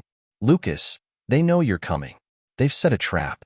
Before Clint could process the message, the gates slammed shut behind them. It was too late to turn back now. Clint stood in the shadows, his mind racing as the heavy gate clanged shut behind them. His phone still buzzed in his hand, the ominous message from Lucas hanging over him like a dark cloud. They had been walking straight into the trap, and now there was no way out. "We've got company," Jack muttered, his voice low and tense as he scanned the perimeter. His eyes narrowed as the sound of footsteps echoed from the trees lining the compound. Clint's instincts kicked into overdrive. The businessman's compound wasn't just a place of business, it was a fortress. And the moment they stepped inside, they had been set up, outplayed. They had underestimated just how deeply their enemies had infiltrated their lives. The message from Lucas was clear. "They know you're coming. They've set a trap." Clint didn't need to ask what that meant. It meant they were walking right into an ambush. The men behind this operation were more connected, more prepared, and more dangerous than Clint had ever imagined. "We need to move now," Clint whispered to Margaret and Jack, his voice tight with urgency. "We can't let them isolate us. Stay close." They moved quickly, taking cover behind a row of parked cars near the entrance of the compound. The air was thick with tension, every step echoing with the weight of what was to come. Clint could feel the danger closing in, the sense that every second they lingered made them more vulnerable. But he also knew that this was their one shot. If they didn't act now, they might never get another chance. Margaret crouched beside him, her eyes sharp. "What's the plan?" she asked, her voice a quiet hiss. "We take him," Clint said, his jaw clenched. "We find the businessman, get the answers we need, and get the hell out. But we do it fast, no hesitation." Before they could move, the unmistakable sound of gunfire rang out in the distance, shattering the quiet night. Clint's heart skipped a beat. "Damn it," Jack muttered, his eyes scanning the horizon. "It's a diversion." "They're coming for us," Margaret added, her voice grim. "We don't have much time." Clint nodded, pushing his fear down into the pit of his stomach. It was now or never. They had come this far, and they couldn't afford to back out now. "Follow me," Clint said, and without waiting for a response, he darted toward the main building, ducking low as the sound of more gunfire erupted around them. They moved swiftly, using the shadows to stay hidden from the guards patrolling the compound. Clint's mind was racing, running through possible escape routes, mentally mapping out every corner of the building. He needed answers, and he needed them now. The truth they had come this far to uncover was just within reach. But even as they advanced, Clint couldn't shake the feeling that they were being herded, that every move they made was anticipated, calculated. They had been outplayed, and the realization hit Clint with a sickening jolt. They had walked right into the lion's den, and the lion wasn't about to let them walk out. They reached the central building, a sleek, modern structure nestled deep within the compound. Clint led the way, his breath coming faster now, the anticipation mixing with the cold edge of fear that gnawed at him. Inside, the lights flickered, casting long shadows across the polished floors. The entire place felt like a mausoleum, cold and sterile, as if it was designed to intimidate anyone who dared to enter. The further they went, the more Clint felt the walls closing in on him. Every corner, every doorway, seemed to hide another potential threat. They reached the elevator, but as Clint pressed the button, a voice crackled over the intercom. "Going somewhere, Clint?" Clint froze. The voice was smooth, too calm. It was the businessman, the man they had come for. "We're not here to talk," Clint said, his voice tight. He had no patience for games anymore. He had come for answers, and he would get them, no matter what. The businessman's laugh echoed through the speaker, rich and mocking. "Oh, I think we'll talk. I think you'll want to hear what I have to say." Before Clint could respond, the elevator doors opened, and the businessman stood there, flanked by two large men. His calm demeanor was unnerving, as though he had been expecting this moment all along. "Mr. Eastwood," he said with a smirk, "how nice of you to join me."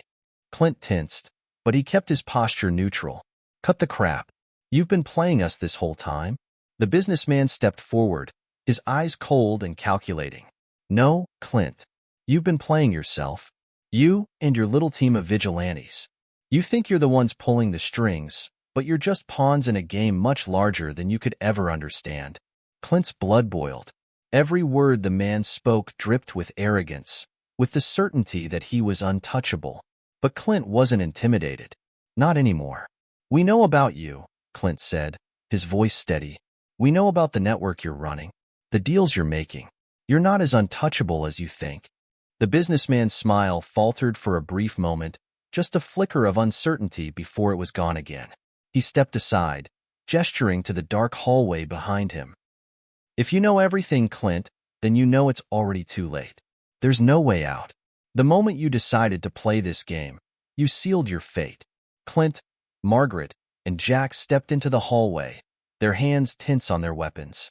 Every instinct screamed that they were walking into a trap, but there was no turning back. They had come too far. "You can still walk away," the businessman said, his voice dripping with false kindness. "You can still save yourselves." But Clint was done with deals, done with compromises. He had no interest in walking away, not when the truth was within reach. "No," Clint said, shaking his head. "We're finishing this. You're going to tell us everything." The businessman's eyes flickered for a moment, but then he smiled, a cold, calculating smile that sent a chill down Clint's spine. "Very well," he said, "but you won't like the truth." And then, as if on cue, the lights went out. Everything went dark. Clint's heart raced, the silence deafening. He barely had time to react before the sound of footsteps approached from every direction. They had walked into the trap. But now, it was too late to back out. The last thing Clint saw before everything went black was the businessman's smirk. Then, the world spun into chaos.